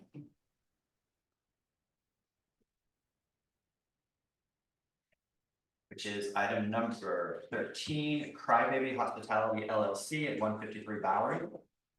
The applicants are here in person. Yes. And then Jeffrey should be on. Okay. We will find him on there. All right. Jeffrey, you're being promoted. I'll be joining shortly. Okay, so I'm gonna give a quick summary here of the application. It is Crybaby Hospitality LLC doing business. It's a pending DBA, seeking a full on-premises license for a premises located at 153 Bowery between Bergen. It's an application for a bar tavern with live music, capacity of 74 people, 16 tables and 64 seats, and one 40-foot stand-up bar. Serving the minimal required amount of food for the SLA. There are 14 on-premises licenses within 500 feet. This location is currently not licensed and had most recently operated as a hardware store. The applicant was previously licensed at Jupiter Bar in Seattle, Washington. We have not received any support or opposition to this item. 60 residents who live within 2 blocks of the location signed a petition in favor of the application. They are proposing hours of opening no later than 4 p.m., closing 2 p.m. Monday through Fridays, opening at 12 a.m. and closing at 2 p.m. Saturdays and Sundays. They will not using the outdoor space. They will have a closed fixed facade. There was a little bit of a question, I think, I asked for some clarification about the type of music that we're playing. No party buses or pub crawls, no unlimited drink specials, including boozy brunches, will not have happy hours.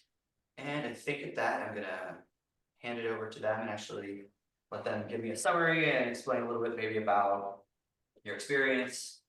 Perfect. Matt Golden with Home TV. How's it going, everybody? A couple clarifying things on my end. I believe you just said live music. We had checked off live music and DJ. After we discussed with neighbors and members of the block associations, we're taking out live music. So there'll be DJ only. Yeah, that's, I think there was, I had the question, there was some confusion. I think it's a hard definition. This is like friends who would be like making playlists and hanging out with us. Similar to what you guys were discussing earlier, it's vinyls that are playing. It's not people bringing in subwoofers. So it's someone just curating a playlist. Current sound system that we have. And then I believe we mixed up the AMs and the PMs. So it's open at 12 p.m., close at 2 a.m. I don't know if that was a typo. I say that, it didn't make sense. Just wanted. I mean, I had it down as 12 p.m. closing at 2 a.m. So I don't know. Perfect. Even if you mix it up, I think you just interpreted it into something. And then other than that, I think I'm gonna kick it over to Cameron just to give a bit of a background of their history, concept, what they're looking to do with the space and things like that. Hi friends, thank you so much for having us here today. With Crybaby, we're opening up a wine and cocktail bar that's focused on what's called the Alpine Network. So these are regions kind of throughout the Alps Mountains. So this is Jura, Savoie, Switzerland, Piedmont, Valle d'Aosta, Austria, and kind of all the like really amazing food, wine, and cocktail culture that exists out there. So this is going to be full food program, kind of going alongside everything, as well as each wine and cocktails will have. Oh, that was the other thing that, and you're just clarifying that, but I think it was listed as just, Bar tavern. Yeah, so this is really just an SLA semantics thing. If you don't have a full kitchen, you have to have a bar tavern license. But it will be a relatively full menu. But if you don't have a full yeah, the menu kitchen- was the full menu. Yeah, absolutely. You just can't classify yourself as a restaurant if you don't have a full kitchen. When you're selling serious wine, people need to feel like they've shown up and had a whole meal. Cause I saw that it was like minimally required, did you check off minimally required food? So you only have two options on an SLA notice form. You either have full kitchen or you have minimal requirements. And So then I saw there the are Cornish pl- game hen. I was like, what's Exactly, yeah. happening? So there are so many restaurants around the city that are technically classified as bar tavern minimum requirement because they don't have a hood in the kitchen. It's a real just like kind of Department of Buildings SLA semantics thing. Yeah. But with that, so my experience, I'm a business partner Jeff, so I've been working with my job in the kitchen since I was 11 years old. I've been a chef, been a manager, sommelier, bartender. And I've worked every position within the restaurant at a lot of Michelin starred restaurants, Michelin like acclaimed restaurants throughout the whole circuit. I've worked with a lot of the city as a client manager and different things like that in hospitality my entire life. And really what we're doing is creating this very kind of like special industry space for people to come and hang out and enjoy this really special program with all these very special wines that are growing in incredible popularity right now. Spirits program as well. I'm sure bar owner, about chartreuse. I have a huge chartreuse collection myself at home.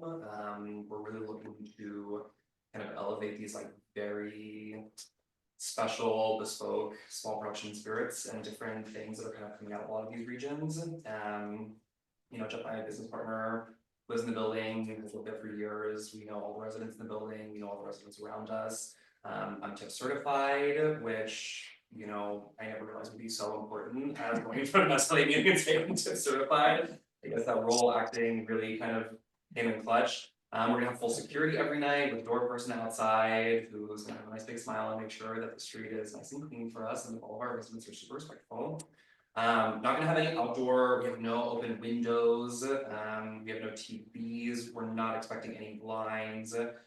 And really the reason that we're applying for 2 AM every night is because, unfortunately, when we get out of service at like 11:30 midnight, there used to be a lot more spaces where we could go and hang out and break bread and share some wine and talk to each other, and those spaces have really died out since the pandemic, and they're just very far and few between anymore. And I have, a lot of my coworkers and friends who live in the neighborhood, and there's not really a lot of places where you can go and actually get good wine and hang out after you get out of service. A lot of these places are either like crazy clubs where you can't hear each other talk, and it's not super fun after you've been serving New York's finest all night long to go and have people screaming in your ear the entire night. And so that's kind of really what we're going after. Any other questions? I think you covered it. Okay. Okay, thank you for that. Is there anyone here from the public to speak to this item? Is there anyone on Zoom to speak to this item? A couple people. Alright, so yeah. Mitchell. Sorry, what was the space before? Harvester. Oh, that's right. Okay, Mitchell, you've been promoted. I'm Mitchell Grubler. I'm with the Bowery Block Association. I feel that the applicant is not really being honest in terms of characterizing the proposed establishment as a restaurant. To me, it's really a bar. And I'll tell you the reasons why I feel that way. Number one, the 40-foot bar dominates the room. The tables in the back are not restaurant tables, they're bistro tables. It's just a minimal menu. I think maybe at the most there are 3 entrees on the menu. And I think I heard them say that there were 14 alcohol establishments in that 500-foot radius. That's enough. That's more than enough for us. Okay. Right. Thank you, Mitchell. Is that everything? Yes, that's everything. Okay, thank you. We have Amy. Okay. Amy Zhao. Good evening, everyone. Thank you for giving me an opportunity to speak. My name is Amy Zoe. I've had the pleasure of working with Cameron for many years now. I am the current VP of Operations and a partner at Gracious Hospitality. We operate 2 restaurants out of the Flatiron neighborhood, including Coke Crean Steakhouse as well as Cocodoc. Coke Crean Steakhouse is the Michelin star steakhouse where I employed Cameron from about 2019 onwards. He was an incredible employee, started off with us as a bartender, moved into a sommelier when he became accredited with the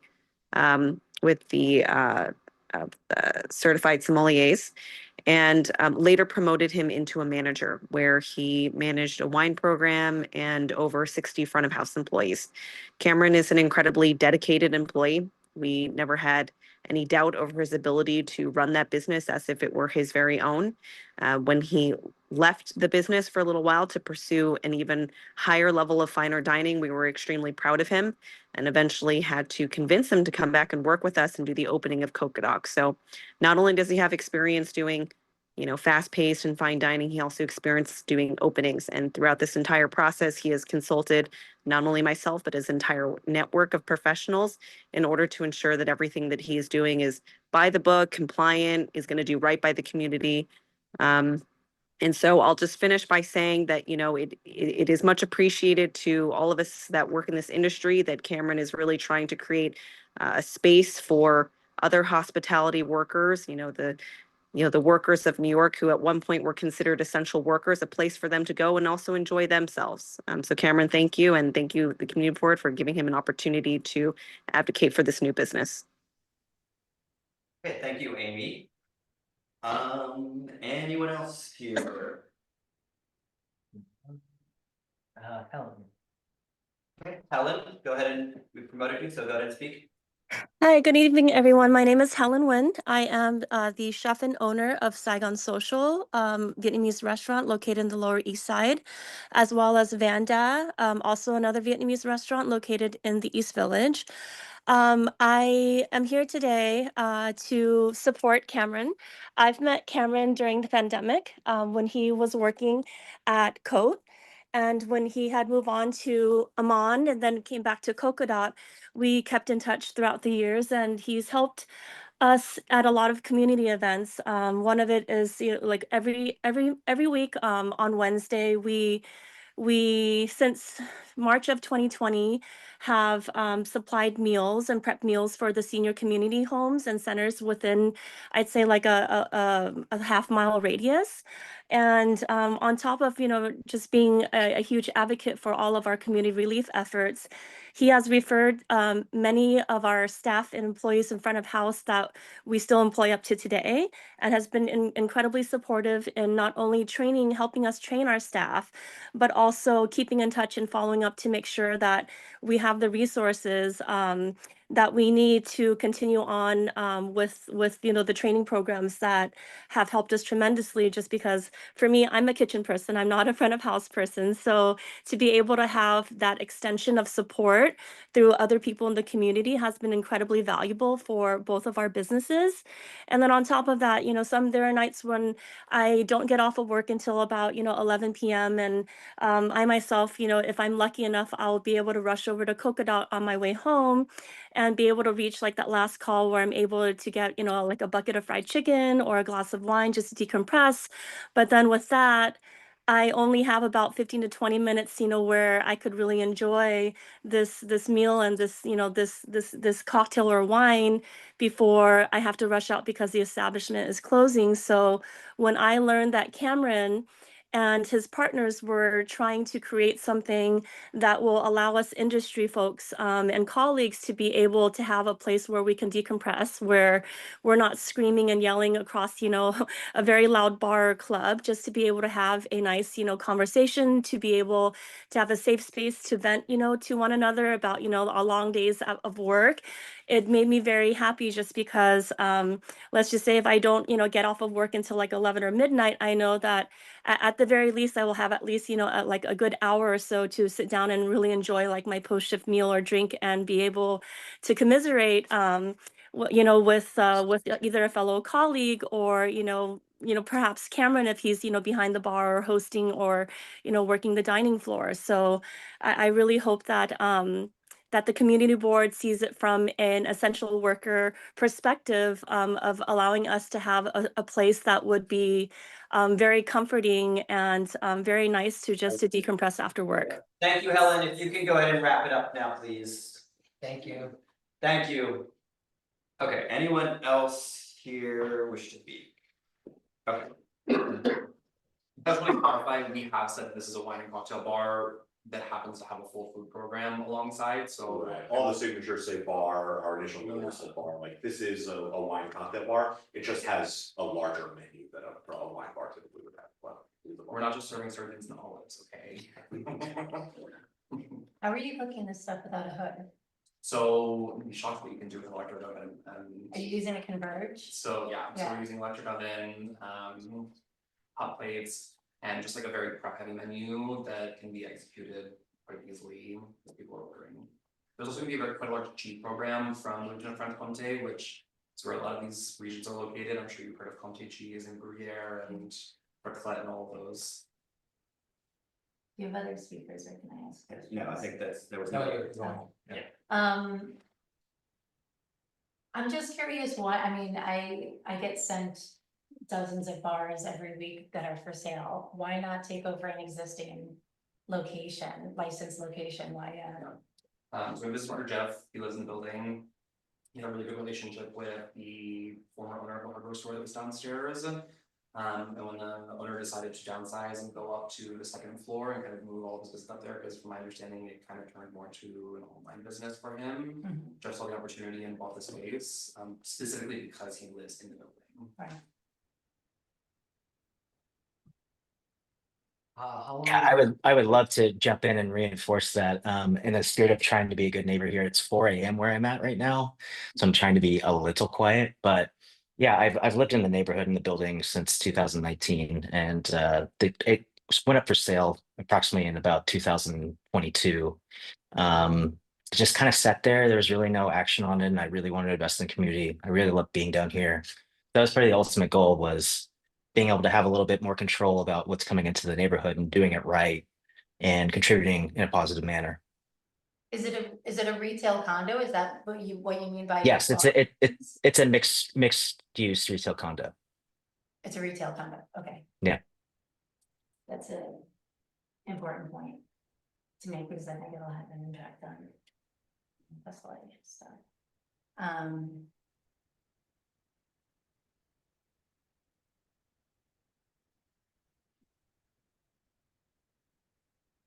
I mean, I suppose, it is an unlicensed location, but this is on the Bowery, it's not a problem area per se. It's not, and here's the thing, I think the SLA plays favor when you own the space versus renting the space. So if you want to put any stipulations on this, or like have the community board have a say in this license, I think this is the opportunity to do it, because I think they'll probably get approved at SLA for forever, but that's just my opinion, not law. Yeah, and I want to make a distinction too, that we also have a homeowners association that this condo is beholden to, or the retail space is beholden to as well, and essentially getting at the point of peaceful right of enjoyment.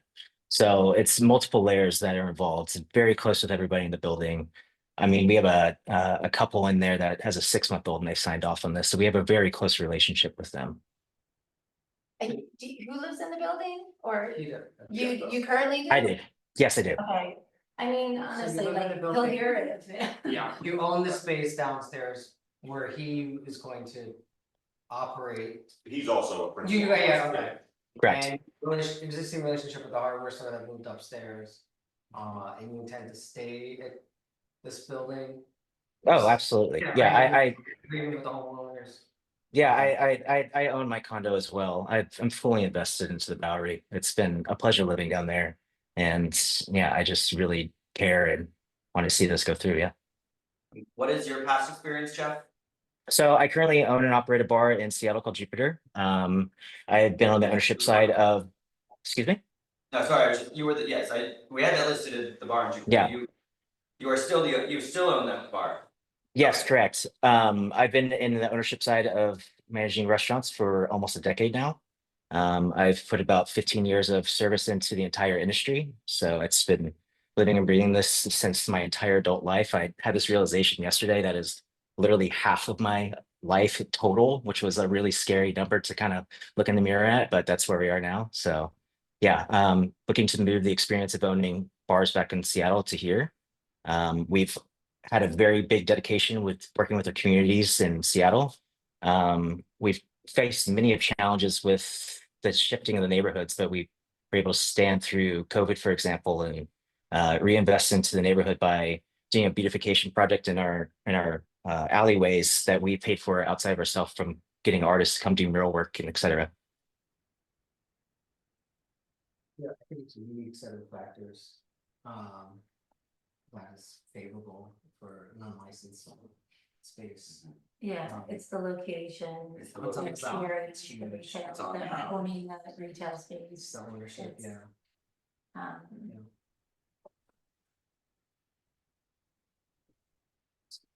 alright, yeah, I mean. I'd like to put forth a motion to approve. I'll second. Okay. Then if you want to go ahead and pull up the stipulations. Okay. So you have listed Alan Isa. Yeah, he's the Grace of the operation, right? So the manager, no? No. Yes, yeah. There might have been a Oh, that is, no, sorry, that is just someone in our building. That is just a typo. I'm so sorry. You can put Jeff's name first and my name second, because I'm gonna be I can jump. You'll be the on-site. And Grace Ojeda for the complaints. Yes. Great things. And you don't have an LLC or a company, Private hospitality LLC. nothing yet? Private hospitality. Ah, private. Yeah, private is one.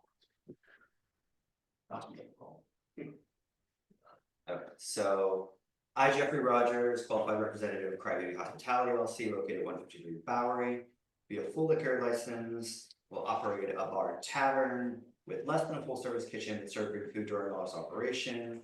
The hours of operation will be 4 p.m. to 2 a.m. Monday through Friday, 12 p.m. to 2 a.m. Saturday and Sunday. I will not use outdoor space for commercial use. I will employ a doorman or security personnel. You said one during all hours. Did you? I think you started for security. You said what you said was going to be one during all hours of operation, or Yeah, we're gonna have a doorman. sorry, let me just say during all hours of operation.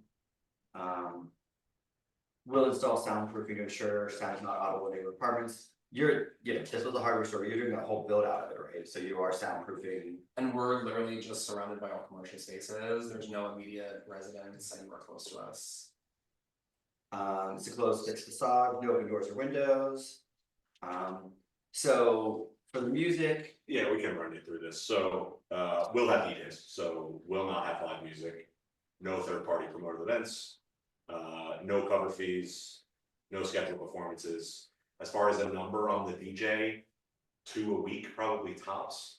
But if that's comfortable for you guys. Anything else on Spotify. But is it an actual DJ or is it just someone curating a playlist? It's someone who's gonna be working with our current sound system. It's just curating. Right, it's the vinyl, it's the SLA will unfortunately consider that a DJ. I kind of am on your guys' page that it's not really a DJ, but for the SLA purposes, they'll consider that a DJ. And then as far as private parties, 15. And the DJs are gonna be an ambient background level as well. Correct, sound system, that's the same as during any other hour. And you said no more than 15 private parties per year. Yeah. And then just putting DJs will be at background level through existing sound system.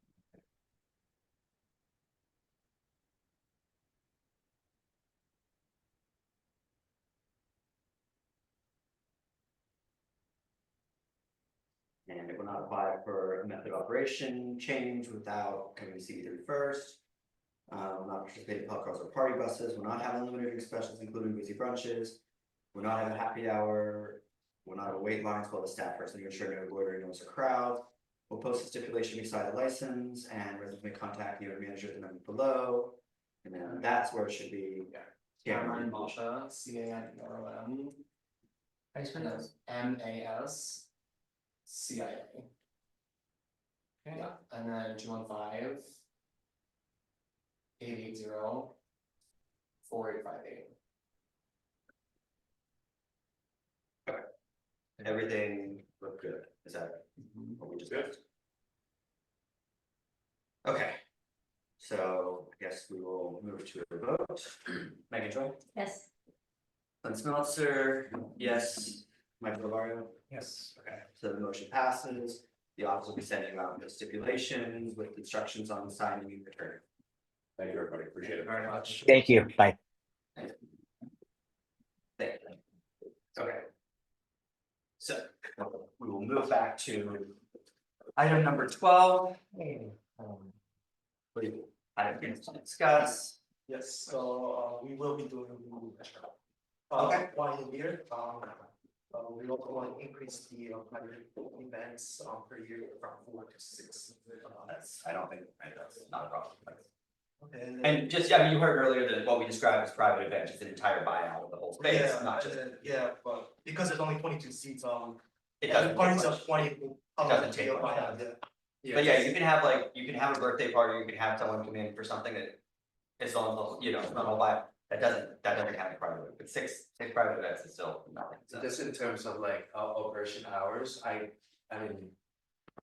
If I don't have any liquor license right now, I can do like open at 8 AM and have a coffee, right? Yeah. Okay. Yeah. Yeah. So here's what I'm gonna say, here's what I'll say about that. The way we wear our stipulations, it's you'll be opening no later than. So if you're gonna say you're opening 8 AM every day, that means opening no later than 8 AM every day. So. What some people will look at this, that means you have to be open by 8 AM every day. So that if you're sure of that, that's fine. It may be better if you're not sure if that's gonna be part of your business, that you would say 11 or 12. So you can still open earlier, you could open, we would encourage that because especially in that area, they need daytime business, they need morning business, a lot of stuff is nighttime businesses from the bars and restaurant. So I think the neighborhood would appreciate some place that's open in the morning. But what I'm saying is, by saying 8 AM, you're locking yourself in to be open by 8. You may wanna change that to later hours, I'll leave that decision up to you. I could throw the steps up on the. Yeah, Alright. okay, so they said they are gonna do beer mornings. And they just increased the number of private parties from 4 to 6. From 4 to 6. Every annual. So do cocktails. So as far as the hours though, what hours would you like? Right now, we have, I mean, since we don't have the food liquor right now, so like I would just do like earlier, like maybe. you could leave it at 11. Well, you can leave it, You so could- you can leave it, you Yeah. can leave it 11 and you can open Okay. as early. But if for some reason the early hours aren't working out and you're not having any business, you can fall back to 11 and then open for lunch. Yeah. But if you say 8 AM, that means you have to be open by 8 AM. Oh, So okay. this is kind of protecting you from something that may not work out. You have flexibility. So if you wanna say, Yeah, I'll stay if you at- say 11 AM, you can open, and as I said, I think the neighborhood would appreciate that because there is a lack of some of those morning hours. But this way you have a little flexibility and you don't have to if it's not working for you. So, okay, so we'll start, I'm gonna say PJ. Yeah, It's PJ is a qualified representative of Lyciel NYC LLC located at 129 Rivington Street. My license would be a wine and cider license. I will operate a full service restaurant, specifically an American restaurant. With kitchen open, serving food during hours of operation. The hours of operation will be 11 AM to 12 AM all days. You will not use outdoor space for commercial use. So uncheck the second one if they're not using outdoor space. your restaurant, you're not having security. You will install soundproofing between the ceiling and the second floors. And it is a closed fixed facade with no windows that open, no operable windows. So you'll have a closed fixed facade. You will not have DJs, live music, third-party promoted events, any event which a cover fee is charged for scheduled performances, and not more than 6 private parties per year. 6 is the number you wanted to go with. So more or Yeah, I mean, I could do like, 10, then. I don't think any of us have a problem with that risk. Okay. I don't feel 10 is excessive. I think that's more than reasonable, so if you wanna put 10, that's fine. Okay.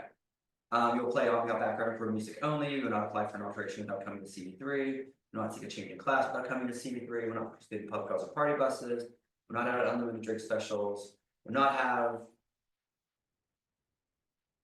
Sorry, I lost my place there. Will not have happy hours. Will not have wait lines outside while the staff person responsible for ensuring no loading there's a crowd. We'll post a stipulation. Residents may contact the owner manager at the number below, and it's PJ at 646-991-5466. Is it possible if I have like a happy hours? Yeah, you can, I mean, happy hours again is not, we don't have a huge issue with happy hours, so I think that's something if you. Okay. So you want happy hours until Like 4 to 7. to 7? 7 p.m. Yeah, so happy hours ending by 7 p.m. is fine. Okay, everything else on there look good? Is there something, okay? Okay. And so we're gonna go ahead and move to a vote. Megan Joy? Yes. Clint Smeltzer, yes. Michael LaVar? Yes. I'll see you next year. And I hope so. I hope you. You know, prove And I yourself. hope you guys still. We'll support remember me. you. Still remember Yes. my long first name and last name.